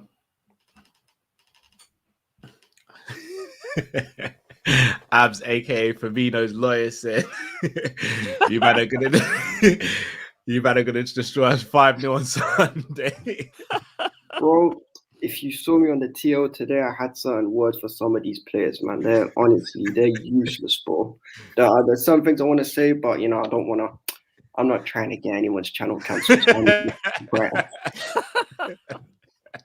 But yeah, so anyway, man's got a couple questions still. So first off, all right. So before COVID, who used to go Anfield more regularly out to you? Matt, I'd say. Maybe me, I'd say. Okay, Matt. Then this is for you, bro. Who are the 5 best opposition players you've seen play against Liverpool at Anfield? But the rule is you have to have been there in person and seen them play live. Okay. And yeah, this is and then this is a bit of a deeper one. So, Kal, do you think that the Prem is starting to move like Serie A was in the 90s and 2000s in terms of how it's become more competitive? Because I can't lie, I don't think it's anywhere near it. Because if you look at what Serie A and even La Liga was years ago, they had world-class players in every position. Like, I love KDB, but he can't chat to Kaka. I love Fabinho, he can't chat to, Pirlo, for example. I love certain men who play in certain positions. I'm not trying to say they're dead. I'm just saying in terms of the caliber of players, they're not on that level. Do you know what I'm saying? Yeah. Overall, there's some places you can compete with them, but they're just not, as a collective in the Premier, they're not as good as what those leagues used to be a while back. So yeah, what do you reckon? On the Serie A one, I'm gonna sound a bit controversial here. I think nostalgia can cloud our vision a little bit. I think the notion of having a world-class player in every single position, I don't think that's the case. And I again, for example, I'll use Arsenal, for example, the invincible team, not even to throw shade at them. Lehmann at the time, I don't think was world-class. I think he was a very good goalkeeper. I don't think he was world-class. Lauren, for me, wasn't world-class, but bloody good. Who else is there? Campbell and Toure, I think at the time they were world-class. Ashley Cole, obviously, undoubted. Gilberto Silva, again, didn't think he was world-class. I thought he was very good. Vieira, obviously, goes without saying. Perez goes without saying. Ljungberg, I think, was a very good goal scorer. I don't think he was world-class. Bergkamp and Henry speak for themselves. So, again, R9s and people like that, yeah, it's not even a debate whether how good they were. But I think sometimes, yeah. Can't forget. You have to start putting respect on the GOAT's name. Nice. But this is what I'm saying. I don't think there's ever been a league where 4 or 5 teams have had world-class players in every position at the same time. I think it's impossible to do. And no, I'm not saying that. I'm just saying, like, in terms of, because if we deep it, right, how many superstars do you think each Prem club had? So if you look at Liverpool, I'd say Salah, Fabinho, Van Dijk, Trent, Robertson, and Ali Pali. If you look at Man City, for example, I'd have said Mane up until recently as well. Yeah, I know, but then even if you look at us, for me, we only have 2 class players in Thiago Silva and Kante. Mendy's getting there, but he's not world class yet. And I don't know. I just think that in general, the Prem isn't as, and it's partly down to the fact that the quality of football as a collective, I don't think is as good as what it used to be. Like, you could see bare ballers anywhere in the flesh, and like in any league, and it's the Prem as well. Because I don't think there's many players right now who have an argument. There's maybe 5 or 6 players in the Prem right now, but I don't think they have an argument to necessarily be called Prem legends based on what they've done. And also for the man saying I'm 16, I'm 22, allow me, bro. You got that youth. You got that youth. He's bro. got the youth face. Trust me, embrace it, bro. Because when you hit our age, then trust me, you're gonna love it, bro. Trust me. Right, Embrace it. But now I hear what you're saying, bro. I do hear what you're saying. I think at the same time, though, as opposed to back in the day, you now have a top 6, whereas before it used to just be a top 2 with Man United and Arsenal. So now it's become a top 6. Then even the teams like your Aston Villas and your Leicesters, back in the day, like apart from the main 2, maybe Chelsea and Liverpool as well outside of those main 2, the rest of the league weren't great. Whereas now you've got teams like Brighton who have got Basuma in their team, where Basuma could walk into most teams in the league. Whereas you didn't really have that before. That's true. Yeah, true that. You got it's more spread out now. Yeah, it's more spread, because even speak to players. Even Leeds, they haven't got a great team, so to speak, but they got a great player. Like back in them days, back in the days, you probably wouldn't have had that. But I just kind of got a point now. You see, like some of the players that he mentioned, or some of them are like, they're just household names, like legacies that will forever, you'd never be forgotten. Whereas I suppose, some of the players in today's game, you look at and go, yeah, you're not really on that level. But at the same time, on the flip side, like what I just said, the teams, in my opinion, are a lot more balanced, isn't it? Because you see, like them cusp of players that you mentioned, a lot of them play for the same team. Do you know what I mean? Well, some of them anyway, I believe. Like, but yeah, I rate. If we're talking about errors as well, like errors, you can't beat like the Ronaldinho, Kaka era. Like that's just me though. Then type of football there, like. Bro, we grew up. We grew up. Yeah, that era there is just different. Yeah, come on. I also, Cal, check your DMs. I DM'd you about a little thing, so a little collab cool. To try to do it. So that's about it, man. Listen, have a great New Year to play with you, man. All right, same to you, man. Come on now, bro. Have a great New Year's, bro. Come on, man. And we'll see you on Sunday. Someday. I won't even watch it. Told you, my dad's a Liverpool fan. I'm gonna get all the messages. I'm gonna get put by all my characters. It's not gonna be fun, man. Alonso against Mo Salah. Jesus Christ. I'm hearing Reece James is out as well. Yep, Reece is out injured. Chilwell's injured, but you know what? Reece is out as well. Yeah, he's gone. Lil Duck, he's out. That's a little Duck. Yeah, Lil Duck's gone, man. Bro, I'm not gonna lie. We have to beat you lot still. We have to. We have to. Bro. We need these points bad after the other day. Bad.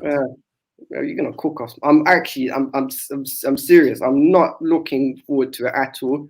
And all I ask is, because I said this, leave me exempt from the smoke you sent for all the Chelsea fans who chat-ish on social. Nah, you will. You'll be exempt, bro. Yeah, you're calm, bro. You're calm, bro. The rest of them, I ain't promising that. They're gonna get it. They're gonna get theirs. Nah, bless you, brother. And we'll catch up. Man. I'll respond to your DM as well, bro. Calm, man. Nice one, brother. Take care. Blessings, bro. 5 best players you've seen at Anfield, Matt. Off top of my head, Son, Kane, Lanzini, okay, Hazard, one more, Kante. That makes sense. And you want to know something? Obviously, being so far away, when you watch Kante running around, bro, I'm not gonna lie, it's actually fake. Bro, do you know how fast he is? Yeah, you just see someone on the pitch just doing this. I'm not gonna lie. The one that surprised me the most though was I didn't realize how good he was. It can sound silly. Is Son. Bro, Son is faster than what people think as well. Rapid, bro. Yeah. And the way he just changed his direction. And I remember when we were trying to get the ball off him and Trent and Henderson couldn't touch him, bro. I was like, Son's different. But if he was techie with it, yeah, that just reminded me of that freaking game. But yeah, we move. Gonna bring our next caller. The legend himself, our brother of the channel. The Saint is here. Come on. What's going on, bro? My brother's here, you know. My brothers. Hey, listen. Firstly, Happy New Year, like blessings to all the family, festive period, all of that. You know what I'm saying? Like, you might have the done.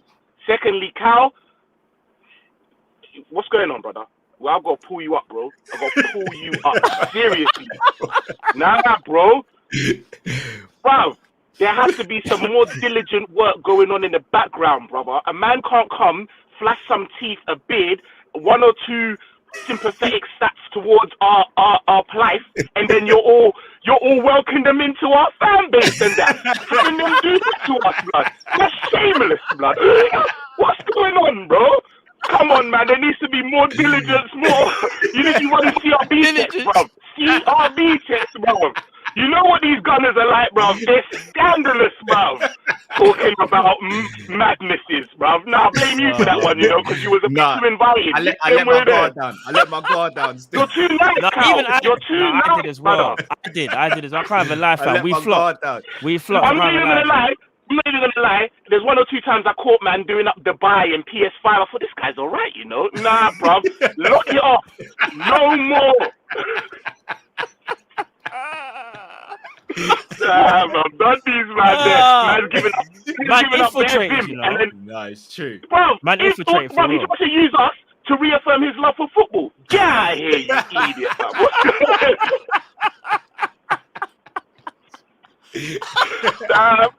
Nah, bro. About rivals, bro. And then you're doing up 5th. What is this, bro? Allow it. Man. Now we've got that out of the way. Very, very, very 1 or 2 quick things. Yeah. Firstly, I want to start off. Is Jota best number 9 in the league right now? Okay, cool. Yeah. We just leave that there. You lot can, you know what I mean? You can delve into that one. I'm just saying, Harry Kane and Aubameyang and that, and all of these men, bro. Cavani and Ronaldo and shut your mouth, innit? Like, Jota don't even be, bro. If I ask you, I'm hearing a man saying, yeah, but we put Jota to the left and we put him through the, bro. That ain't even his most comfortable position, and he's slapped here. That's what I'm saying, bro. There's a conversation, bro. I said this the other day, bro, on Twitter. I was like, there's a conversation to be had about Jota, you know? Yeah. Trust me. Man is 5 foot and a fart, and he's slapping up headers anyhow, bro. What do you mean, bro? What's going on, bro? You know, like that. Also, shout out the man, them. Make sure these men are keeping me in the model search because, you know what I'm saying? He's got, Hey, I'm telling you, when it happens, listen, we already know. Me and my little one, we're there, you know. Up there, Luna, come on. Secondly, just going back to, I think it was, you had to call it a Shaq or someone, and they did say that, and even Lee kind of pointed this one out as well, yeah? That pagan whose name we'll never say again. But listen, we're getting close to the end of Klopp's tenure, possibly, allegedly. Let me throw that in there, innit? Allegedly, yeah. Matt, I think it was Shaq that said his reluctance to use, to come out of his trusted way, his way of thinking, his method, his reluctance to use other squad members.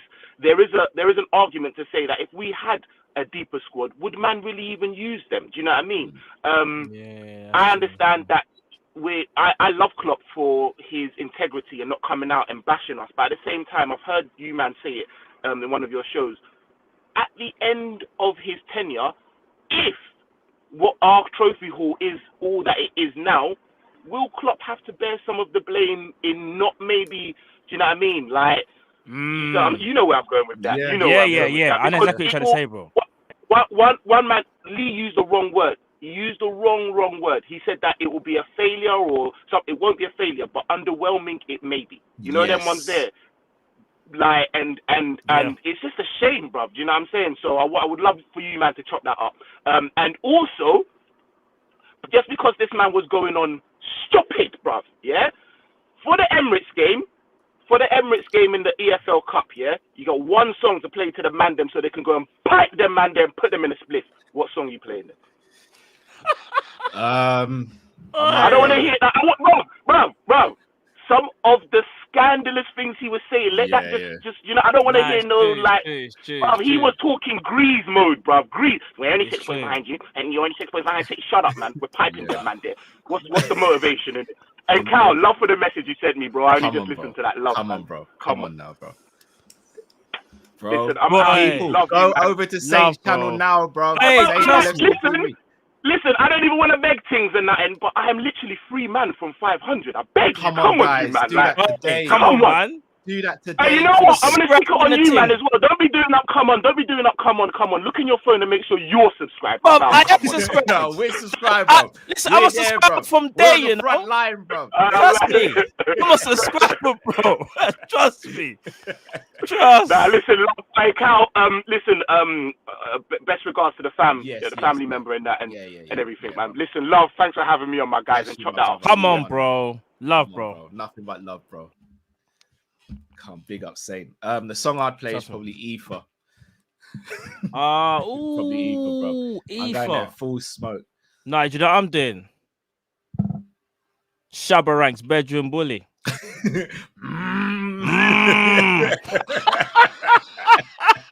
I would say the lyrics, but it's only 3 o'clock. Yeah, you know exactly what time it is. Innit? Bro, they're getting slammed differently. They have to get it, but they have to get it. Big up Saint LFT TV as always. Come on, that's our brother, man. I'm going to bring in our next caller. Jackal, can you hear us? Jackal, you there, bro? Jackal. Guys, bro? Can you hear me? Yeah. Can you hear me? Yeah, man. Yeah, it's Jamal. I just don't know why I messed up my name. I recognize the voice. No, when I told myself, I was like, why does he sound like Jamal? It's just either someone trying to copy your voice, or it had to be you. What's going on, bro? Yeah, I'm good. Are you guys good? Yeah. Bless man.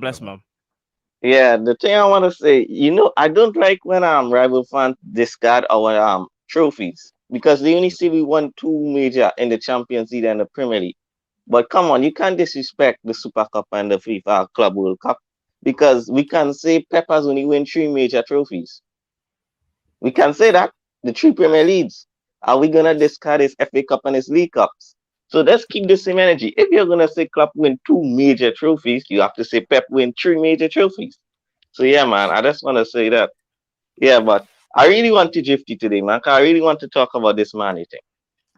The reason why I want to talk on Mane is because what I love Mane and I don't want to sell him, but I think he should be on bench a little bit because, bro, are we gonna see the 18-19 Sadio Mane again?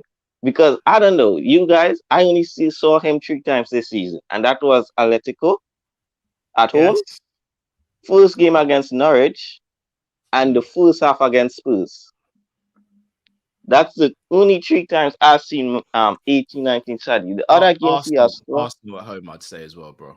Yeah, very good against Arsenal to be fair. Oh yeah. I'll say Arsenal. I think.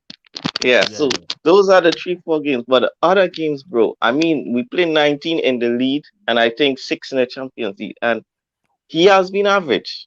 Yeah, man. So that's what I want to say about side. Because, guys, you remember that goal he scored against Arsenal? His debut goal, his first goal. Yeah. Are we going to see that? Bro, that Sadio is what I want to see. I'm gonna be honest. I can't even speak. If I speak truthfully about that Mane, in terms of how dynamic he was, he's a different player now. I don't think he's got that same dynamism that he had then. That doesn't mean say that he's not as good, but I also feel like the confidence that he has in his ability back then was different to the confidence that he has in his ability now. But I don't know whether it's because of he's going through a little bit of this kind of barren spell. Because remember, start of the season, bro. Remember, he was like, Norwich was fire. I remember he got 7 goals in the league. There were no conversations about Mane. But now another 9 or 10 games happen and he hasn't done what he was doing before. The conversations have reopened because he's not consistent. That's the difference between the old Mane and this Mane. He can, so. And one of the things I want to say is, and I think this is why Drifty and the fan base never can agree on Mane, because it's according to how you see a bad game.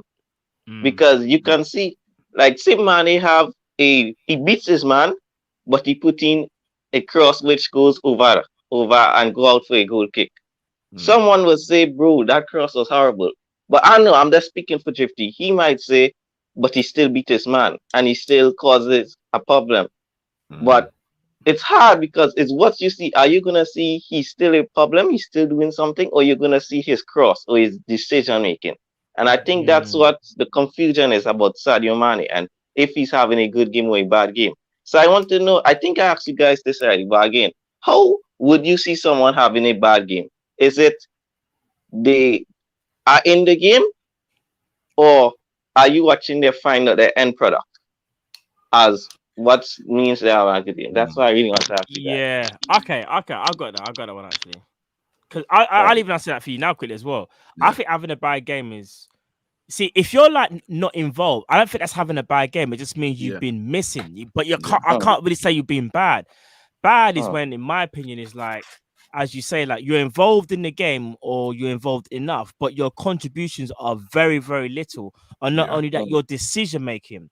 And the problem is with Mane recently is that his decision making has been kind of bad. Because say we're going fast with a move, Mane will slow it down. Then he's then he's trying to decide what he should do next. He's like, you can see it written all over him, and it slows the move down. The team gets back into position, and it's like we have to restart the move again. That is a major issue. Kind of need him to just be like this, just snap, just like when you get the ball, just do what you're gonna do. See when Salah gets the ball. Obviously, there are times when he dwells on it, but more times than not, when Salah gets the ball, he's decisive. He's playing a 1-2. He's taking someone on. Or do you know what I mean? Like there's something he's gonna do. He doesn't deliberate on the ball as much as Mane. That's why I think Mane he likes to overcomplicate things too much. I think that's what's making him look worse than what he actually is, because it's not his ability. If we're gonna sit here and say Mane can't beat a man and slap it into the top corner, then I have to disagree with a lot of people here, because he can still do that. But it's how fast you are in the mind as well as it is the body. Mane can still beat about 8 out of 10 defenders for pace, you know. It's how often can you do it as well, though? It's true. Yeah, it's true. Yeah, and the final thing I want to say is, guys, I don't know, can we talk about Basuma on this channel? Yeah, bro. Yeah. Guys, I watched him against I watched him against Chelsea yesterday, and I So mean, did I. He's serious, isn't it? woo, Different. guy, because you know what it is with Busuma. He can do the work, the hard workman thing. He can do all the ugly stuff, but he's techie with it too. Yeah. The guy can play. He's a baller, man. He's a Yeah. hybrid, as you guys say. Yeah, man. So I just want to know, We would need you him. guys sign him? If 100%. you was Henry, would you guys sign him? Because we know Yes. what's going on personally, but would you guys take the hit? He's my first choice midfielder that I want at the club. I know obviously people speak about Bellingham and players like that. Bellingham is obviously quality. Basuma's my first choice. He's in my top For what three. we need right now, yeah, in Basuma's terms the of what first we, choice. Yeah. Because guys, I don't know. Before Kante come on yesterday, you know he was busting that midfield. He had Jorginho and Kovacic looking like I don't know, Larson. You guys remember Larson from Sunderland? Yeah, Sebastian. That's how he had and Gardner. That's how them man was looking at. He's quality, man. For real. So, For yeah, real. man. I just hope quality. everything is okay with him, but I want Busuma in that midfield, man. Yeah, He and Fabinho. Ooh. But yeah, that's it, guys. Hope you guys have a happy new year, and yeah, man. Same to you, bro. Quality Same stuff, as Same always. to you, bro. Yeah, peace Take out, care, guys. bro. Until Take next care, week bro. again. Definitely. Great call again. Trust me. Gonna get the next person on. Yeah. Abdallah. Hi guys. How you doing, bro? I'm good, thanks. Happy New Oh, you Year. got the City fans today. You got the City fans today. City in the building. Yeah. Happy New Year. My dad's a Liverpool fan. He's a okay. Yes, That's yeah, up to your dad as well. He's always wanted me to support whoever I wanted. As long as I'm happy, then that's what matters to him. But put it this way, your dad's a much better man than me, bro. But Happy New Year to you guys. Same to you, bro. Channel as well. I love your Thank channel. I always like your channel. I'll try to in the near future to try send some super chats when I can. Hopefully, when I try find a job. But bless you, man. Oh, that's cool, bro. No, blessings, bro. I'll give a like. I love your channel compared to certain other channels. But yeah, I generally believe I find it quite fickle that I was educated in the space last night that I thought Liverpool would stagnate. I think Liverpool and City, regardless if Pep and Klopp leave, they'll be fine because they have a structure in place. Regardless, because you have a guy called Julian Ward who's been shadowing Michael Edwards. Edwards. We have a structure as well. We've got Cheeky and we've got Seriano, who are the chiefs and the sporting director. Yes, so I think we have the space. With us, we have the style of play that feeds in to even the youth, the women's team and everything. And I think the same thing was with Liverpool.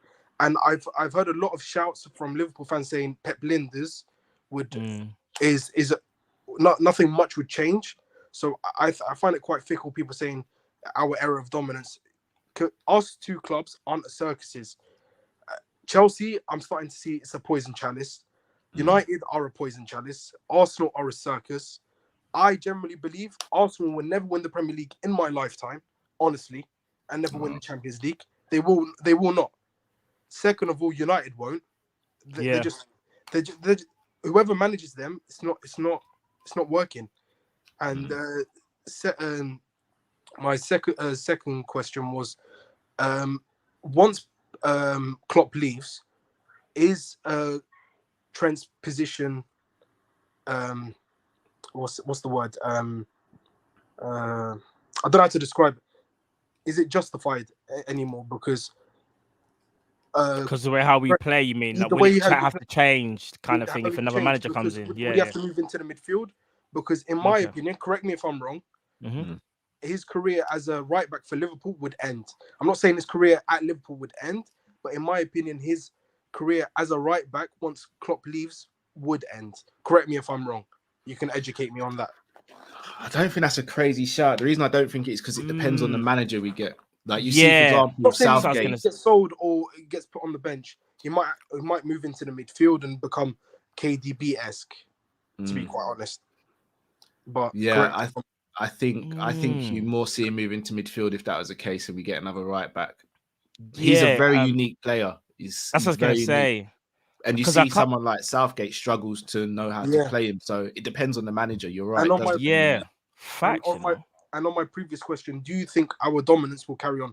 I think the only realistic people who will pull us off our pedestals is Newcastle, because they're starting to do Man City-esque moves, as in like before the Cheeky and Sirianos, before the managers came in, and in the structure are picking up, because I'm hearing they're buying Sven Botman, they're buying the spine of their team. So that's why. Yeah. So that's what we did. That's what we did before these two individuals came in 2013/12. So I just find it quite fickle of rivals saying, "Well, our era of dominance ends, and Chelsea will pick us off." I don't think it'll be Chelsea. No, I think United. United. I don't fear United anymore. We are me neither. Manchester is blue. Manchester is blue, whether they like it or not. Whether they like it or not. And people had the cheek to say Sterling's better than Rashford. Where is Rashford now? Where is Rashford now? What is he doing? Sterling's always been better as a player. I respect him as an individual, but he's awful as a player. And a lot of people, I think people have put voodoo on Salah ever since the whole Christmas saga. Christmas thing. And I tell you this, I'm a fellow Muslim. I don't judge him. I'm like, why are people we are literally so easy to just judge someone. It's the society we live in. Society, innit? You just want to cancel someone. Yeah. And I've even seen Muslim Liverpool fans getting so happy that he missed that penalty. Missing that penalty. And I'll tell you this. And I'll tell you this my last thing, and I don't want to take up much of your time, and I appreciate you taking the time. And that's cool, I apologize if I stutter, but nice, all right. No, bruv, come on, it's minor, bro. Minor. That's not a problem. I was upset, even though the title was when Van Dijk got injured. I was upset because I'm half Dutch. I want to see my fellow Dutchmen succeed, no matter who they play for, whether it's a direct rival or not. I want them to succeed and play good.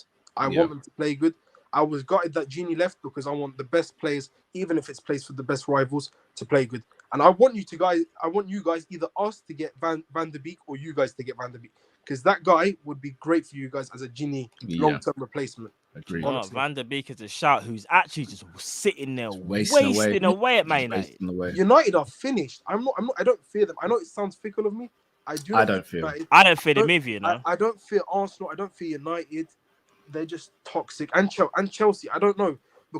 And I tell you this, I say this to Chelsea fans. Marina, a pretty woman like that, is not in a position. Okay, she might be doing, but I think she's Roman's mistress. She's neglecting her need as being the negotiator. I always say that to Chelsea fans, and they start laughing. It's starting to come true. I don't know. She's a good woman. Boy, she's the one handling all the money, boy. Roman must really trust. Nah, bless you, bro. Thank you for calling in, man. Yeah, it's your first time on the channel, innit? Like, yeah, first time. Thank you, bro. Thank you, bro. I want to see you back on here again, bro. Trust me. Definitely. Yeah. You too, Take brother. care, bro. Safe. I'll answer the quick one about quickly about Trent. I think you see when it comes to Trent, that's actually a very good question. I never really thought about it because Klopp's system gets the best out of Trent and Robbo as the wing backs, right? But obviously, because Robbo can defend, is a better natural defender than Trent, we don't really question like Robbo. Yeah. But when it comes to Trent, well, no, not necessarily the greatest defender, but doesn't need to be. And it makes you wonder, like, say we got in a more defensive coach, so to speak, would that coach want him going up and down the flank as much, and would he also want Trent to be that kind of that playmaker? It's kind of hard. That's a hard one to kind of gauge. I think it comes down to which coach we get and whether they still want to utilize him there. Because they might say to themselves, Trent, you know what? Your passing range is too good. I need you higher at the pitch. I want to go and get a right back who I don't need bombing up and down the flank because I just need some, defensive nous from this guy. So, yeah, it's got a good point. Great question. Genuinely a great question. I've never even thought of that before. That was a fantastic question. Facts. Again, let's call her in. Shaka A. Can you hear me? Yes. Welcome, bro. Yeah, I've been following you guys for a while, man. I know. Yeah, you guys are too nice, man. You let a homeless man in your house and you stole your wallet and your money. And now he's just talking. Oh, man. Arsenal fans. They're the same in Australia, you know. They don't change. Oh. Yeah, and speaking of that, actually, I don't know if you guys seen. There's a lot of articles out there today about Bukayo Saka linked to us. Yeah. Yeah, good backup for Minamino, yeah.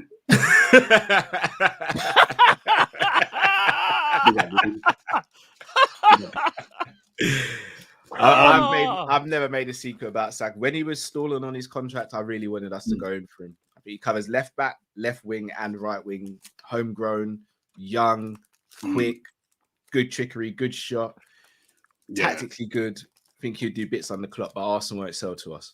Yeah, he's got 2 years left on his contract. Yeah. We don't know. But look, you guys were talking about chances created and stuff like that, and I just had a quick look at it. We're actually ranked number 1 at the moment for big chances created, not chances created though. And Salah's got 11, Trent 10, and surprisingly, Mane is 5th with 6 big chances created.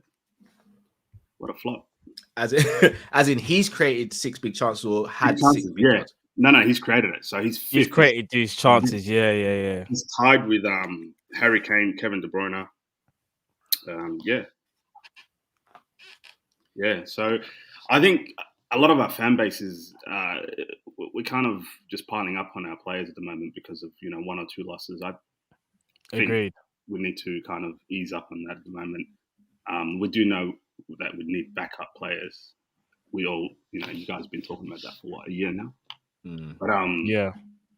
But ultimately, I think Mane, we know where he's at. We're not, blind, but we do need a player who can kind of take him off the limelight every now and then, let him have a rest. Look what they're doing with Kevin De Bruyne. He's played 7 games this year, 7. Yes. And we're at the halfway mark, and he hasn't been injured. Pep just rested him, and same thing with Gundogan. Yeah. So if we had that kind of option, we wouldn't be piling up, on our players. Yeah, facts. That's just my 2 cents. True, bro. But Shaka, that's facts. Yeah, I'm a Mane fan, but look, it is what it is. I think we just need to take it easy and just be, real. And Hendo as well. I see the chat every day piling up on Hendo. Come on, guys. Hendo's a G. Yeah.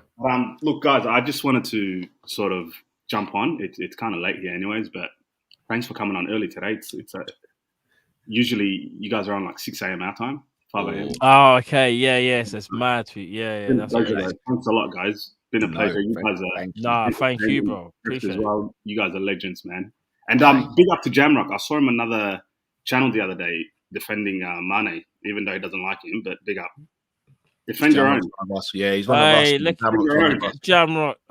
Doing the double agent thing. Yes, Jamrock. Oh, by the way, Jamrock, I sent you that resume for John Henry. Come on, man. Hook me up.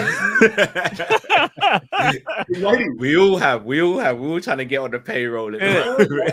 We know Jamrock really pulls the strings for the club. AJ Dubs, bro. AJ Dubs. Now, big up, guys. Thanks a lot for having me. Thank you, Shaka, big bro. up, man. Big up, man. Appreciate it, bro. You too, bro. Take care. Yeah. All right, big up Jamrock though as well, though, for bigging up Mane and that. That doesn't surprise me. But that surprised me. Jamrock's a Liverpool fan, isn't it? And in the day, Liverpool fan. Rams. Yo, what are you saying? That's what you saying. Come on, bro. What are you saying, bro? Blessings, bro. What's going on? Firstly, I hope you all had a great Christmas. I know I did. I had to spend a lot of time with the family. Had some good food as well, you know what I'm saying? But that result at the KP, man, that was pain. It was real pain. And but I'll tell you what, Brighton made my day. They did their job. They got the draw. They got their draw. They played well. They actually outplayed Chelsea. Let's put some more respect on their name. They outplayed. They did. The so-called They outplayed the champions of Europe. You know what? I need to say a message to the Chelsea fans. Stop singing that song. You know what we are. Because you're not acting like champions of Europe. You're pretenders, mate. You're absolute pretenders. And Cal, I need you to do me a favor. Quick favor. on, bro. And this is when you're on the terrace, yeah? Yeah. I want you to smoke. I want you to absolutely smoke Daniel and Anita. You need to do it, especially Anita, because Anita gave me grief last year. A lot of grief.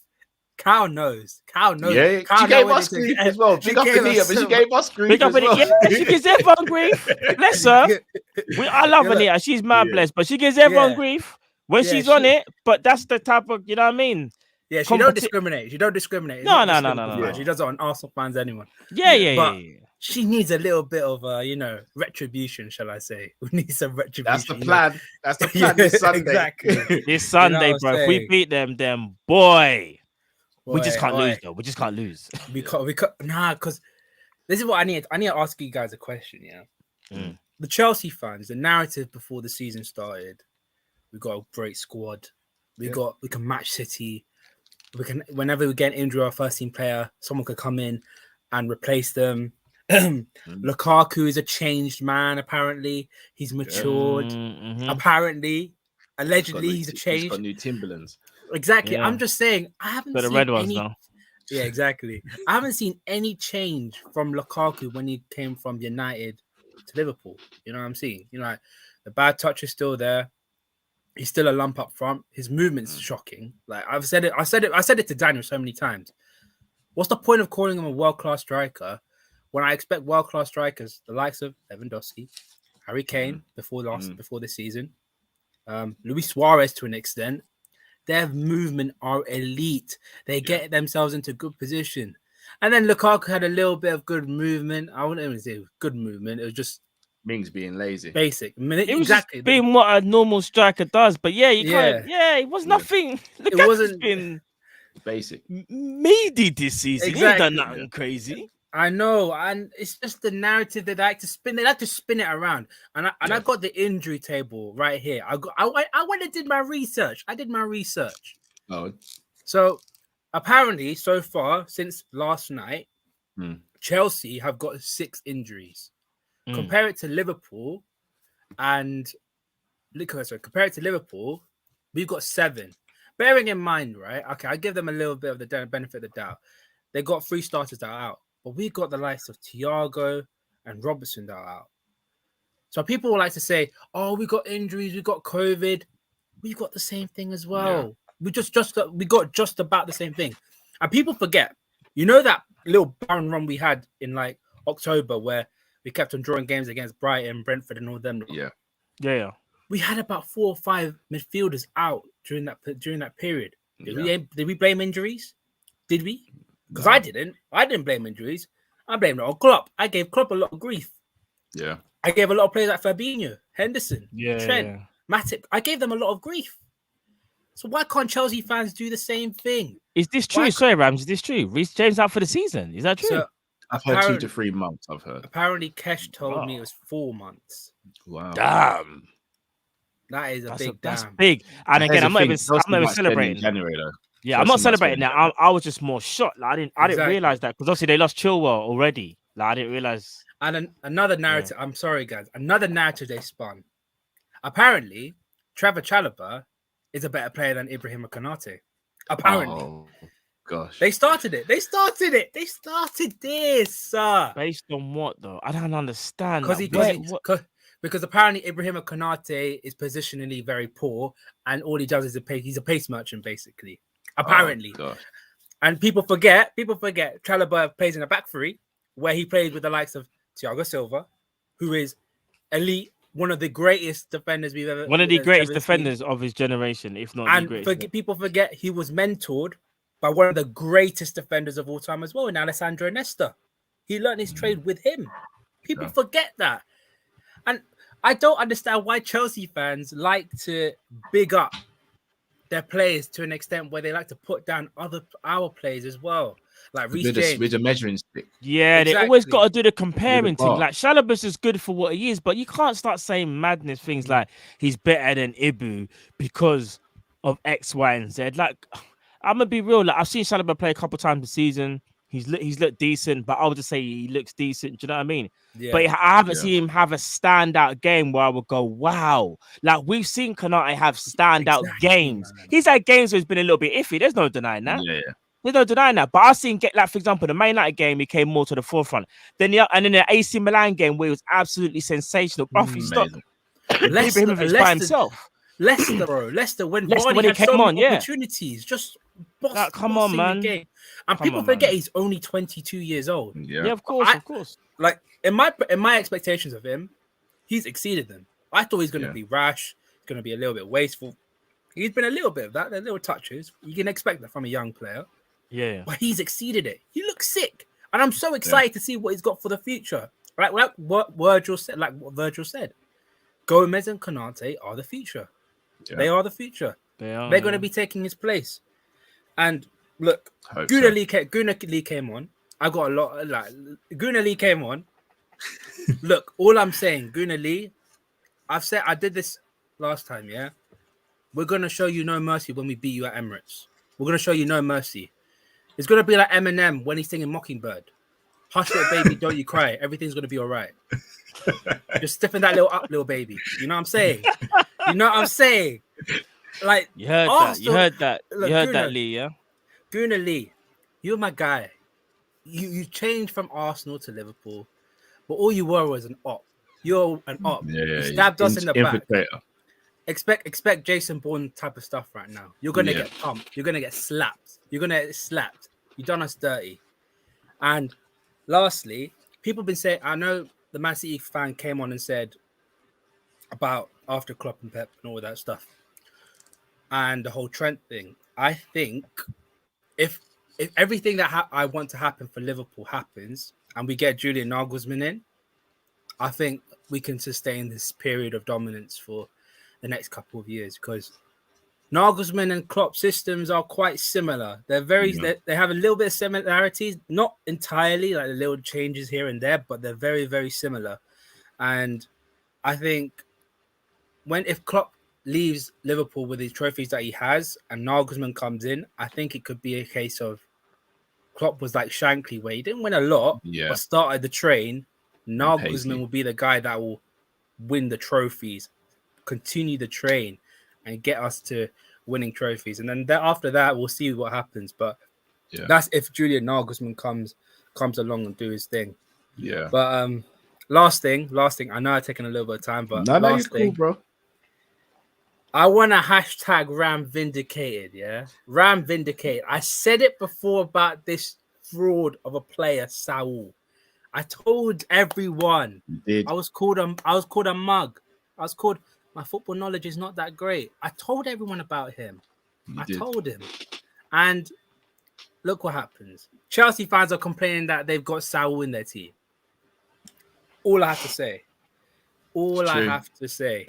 And lastly, I want to say big up to you guys. Big up to Drifty as well. Obviously, he's not here at the moment, but you guys been doing solid content for the last couple of years. Even prior to that, they've done some stuff on the terrace as well. You guys been been grinding out, man. And we as the fans, I mean, I'm gonna speak for the fans of Kopish and everyone, that we appreciate what you guys done for all of us. And thank you. Yeah, hopefully thank you, bro. Hopefully, you can continue this for like another 20, 25 years. You know what I'm saying? That's the plan. That's a lot of contract negotiations. You know what I'm saying? How long it took me to get my one done. I'm joking. Nah. Hopefully, God's willing, bro. Trust me. Man will be here for a while. Yeah. Appreciate it, guys. Appreciate it. Oh wait, guys, I got a little guest here. Hang on. Well, good evening, lads. It's Big Al. You know me. I used to play with a guy called Loro, and we have a partnership. I've been hearing a lot about John Terry, saying he's the greatest centre back in the English football. Nah. Did you see me play? I dealt with players like Juk Heynckes. You know what I'm saying? Yup. And they're saying about John Terry, Rio Ferdinand, and all this. John Terry. I'm the real GOAT in English football with centre backs. I could do what Verge could do. I can do everything. I need some more respect in my name. I really, really do. I like jockey. You know what I'm saying? All the way. Happy New Year, lads. And hopefully we can win the league. Big up. Happy New Year, bro. Big Happy up, jockey. New Year, bro.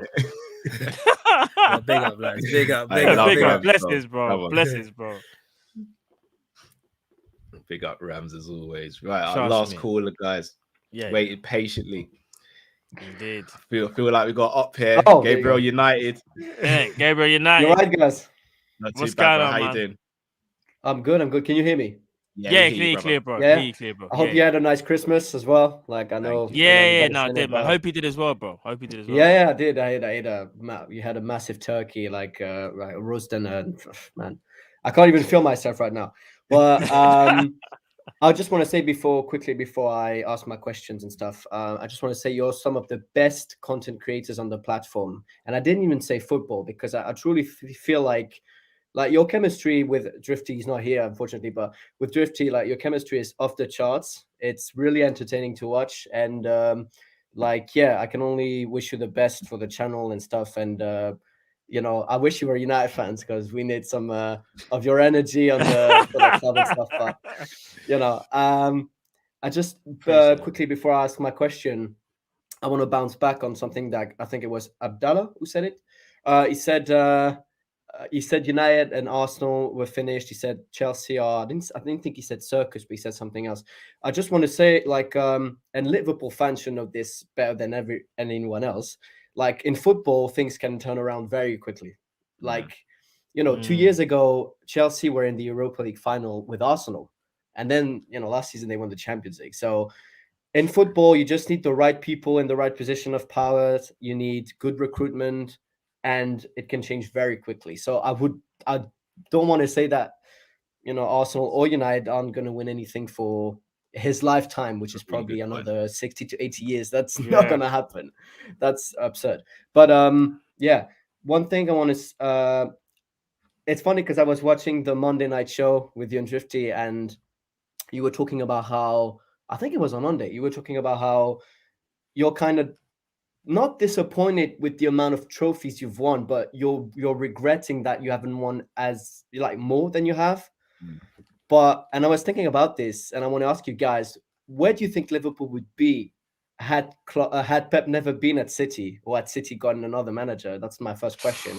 And my second question, and my second question is, I don't know if you could do it, but it would be interesting to do like a team of the season, like a midway point of the season, but with only one player per club. So, for the last 2 or 3 years, we've had team of the seasons with like 80, 90% Liverpool and City. But I want to see what a team of the season would look like if you could only put one player per club. I think that would be really interesting. I like that. You'd get some weird shouts like I don't know, Ramsdale in goal or Tomiyasu right back, whatever. So no, you're right. You probably could be a sick shout. Yeah, that's a good shout, bro. Sick shout. And so there you go. Just chat away and debate whatever. But I just want to say you're probably my favorite football channel on the platform. And I love to watch you guys, even though I'm a United fan, but sometimes you do a lot of shows with rivals where you talk football in general. So, and your ball knowledge is on point for the most part. So, we'll take that. When we talk about Man United, did it? Yeah. No, I appreciate it, bro. Appreciate it. Yeah. So Gabriel, this is your debut as well. So thank you, man. Thank you very much. Not really. I was on here like a year ago, but a year ago I came on here once. Long time ago. Straight out. Yeah, and actually a year ago I talked about it was around the time you lost 6 on the bounce or something. And I talked that's why you came last. At home, yeah. I blacked out, bro. That's a period in my life. Hibernation, yeah, you were hibernating and now you've woken up. No. And I talked about actually a year ago I came on here and I talked about FSG and how and it actually it's kind of in relation to the point I just made earlier where, look, FSG with Klopp, it's great, but look at where you were before Klopp. Look even at Manchester City where they were before Pep. Yes, they were winning league titles, but they were nowhere near as dominant as they are now. So that's what I mean when I agree with what I think it was Abdallah said in terms of you have to structure. Liverpool and City both have the structures and the players, but let's be real. If this City team was had, I don't know, Nagelsmann in charge or any other manager, it wouldn't be as dominant. It would be dominant, but not as dominant. So that's why I agree. Yeah, you just need the right guy in place at the wheel, as we to say, make everything and, kind of come together in it.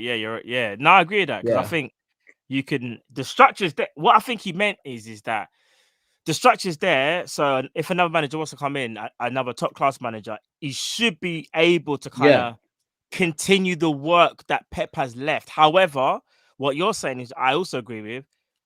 You may be able to try and replicate what Pep has done, but you're still not Pep. There's the reason why they're so dominant is because of him. So yeah, of course, yeah. I hear what you're saying. I hear exactly what you're saying. 100%. Bro, thank you so much, man. And Trust me, make sure you're not a stranger, bro. Come back on again. Yeah, man. Yeah, of course, and don't make I it won't come another back in year, a year bro. this time. Yeah. Don't make it another year. And don't wait for us to sorry lose about like that. 3-4 games on the bounce either. No, no worries. I'll go on praying, but it's not gonna happen. I'm like, please let them lose. Yeah. No, bless you guys, and happy New Year's. You Happy too, New Year's brother. you too as well, bro. You too, bro. Yeah. Thank you care, very bro. much, man. Take care. Great call. All right, great call, man. As always, great callers, man. We've had some amazing callers today. Phenomenal callers. Do you know what I mean? Amazing callers today. Really quickly to answer this question, Matt. Where would we be if Pep wasn't at City? Bro, I'm not gonna. All right, we would have won at 8. All right, so we would have won 18-19. Yeah. 1920 already won. 1920 already won. The 2021, we couldn't have done that because of the injuries anyway. Yeah. This City year, would have won that season. Yeah. This year, say they're not here. Say City aren't here right now. We're winning the league. Like I could just say, like I think we're gonna win the league. Like I think we'll just win it. Chelsea will try their hardest. And Man City will be in and around, but we'll win it. Yeah, that's the truth. It's true. It is what it is, though, isn't it? I'm gonna get through these super chats before we head off. Once again, people, if you haven't already, please do smash that like button. Smash that like nowhere. They ain't going nowhere, bro. A-Spec Limited says micro. You can't blame on micro. You can't blame on the owners, but macro you can. They have underbacked Klopp and asked him to fight with his hands tied behind his back. I agree with that. A-Spec also goes on to say Klopp should go all out in domestic cuts because when all said and done, context is never considered when assessing someone's legacy. I don't think it matters for Liverpool fans though. We kind of know where he's. It'll be the people that aren't Liverpool fans. I think that will just say stuff like that. A-Spec also asks, have Man City changed the landscape in terms of requirement to win the league, i.e. having 2 11s that could potentially compete for honours? 100%. Yeah, they changed the game. 100%. And even if it's not 2 11s, it's like a strong 19. It's mad. It's different. AM says the game. That's the tune. Bro. That's the tune that we're referring. Yeah. I forgot about that tune still. Tahir says P Diddy and Nas hate me now. I think Southampton played that at half time. They do, I think. Or before the game they played that. Somewhat. I think it is them. Yeah, it is them. City versus Brighton shows why a pure 9 would be great. Agreed. I want Haaland. LFC Aaron says if Klopp has flopped with us winning 1 Champions League, what does that make Arsenal's entire existence with no Champions Leagues? Facts. Horrible. Jamrock says, fellas, Jamie is trying to get in the call. Jamie, apologies, bro. We will get you in definitely next time. 100% next time. Apologies, man. The chat was full, so we couldn't get anyone else in. Joshua says, yo, man, I'm sorry I ain't been on for a while, but good news. I proposed to my girl and she said, yes, I wish you all a happy new year. Hey, Joshua. Big up, Joshua. All right, congratulations, my bro. Gonna drop the beat for you, Joshua. Gonna drop the beat for you.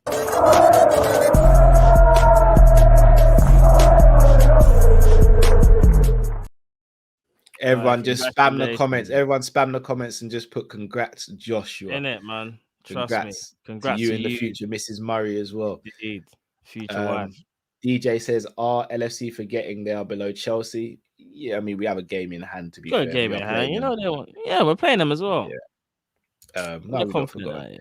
And Asen says, need to bring Nico Rosberg from United to Liverpool. Yeah, he's a He's a United fan. We don't care about that. We got plenty of our own celeb fans. Like we got Daniel Craig. We got Bond, innit? Got Bond in them, man. Facts. Got Bond in them, man. Whoa. This has to stop before we sign off. This has to stop right now. I've never said I want Bobby sold. Never, and you probably will never hear those words come out my mouth. Yeah, when did you say? You know, that ain't me. That ain't me. I might be another Callum somewhere in a different. It might be someone trying to. Yeah. Nah, but guys, we will be back later today with a show of some sort. I'm not too sure what show it will be yet, but we will be back later on today. So make sure you keep an eye on the socials, keep an eye on, switch on the notification bell for YouTube as well, which will alert you. Indeed. We really appreciate everyone who's called in today and obviously doing it a different day and time. We appreciate the love and support. Trust me. But yeah, we'll be back later. So until we see you again, stay safe, stay blessed. Make sure you check out FansBet in the YouTube description. Big up FansBet, man. Come on now. Halo, bang out. Just want to say happy great new year, fellas. Great new year to you and everyone else in the chat. Happy new year to everyone in the chat. Yeah, if you don't see us again. Indeed. But until we see you next time, stay safe, stay blessed. We are Kopish and we are out, people. Take care.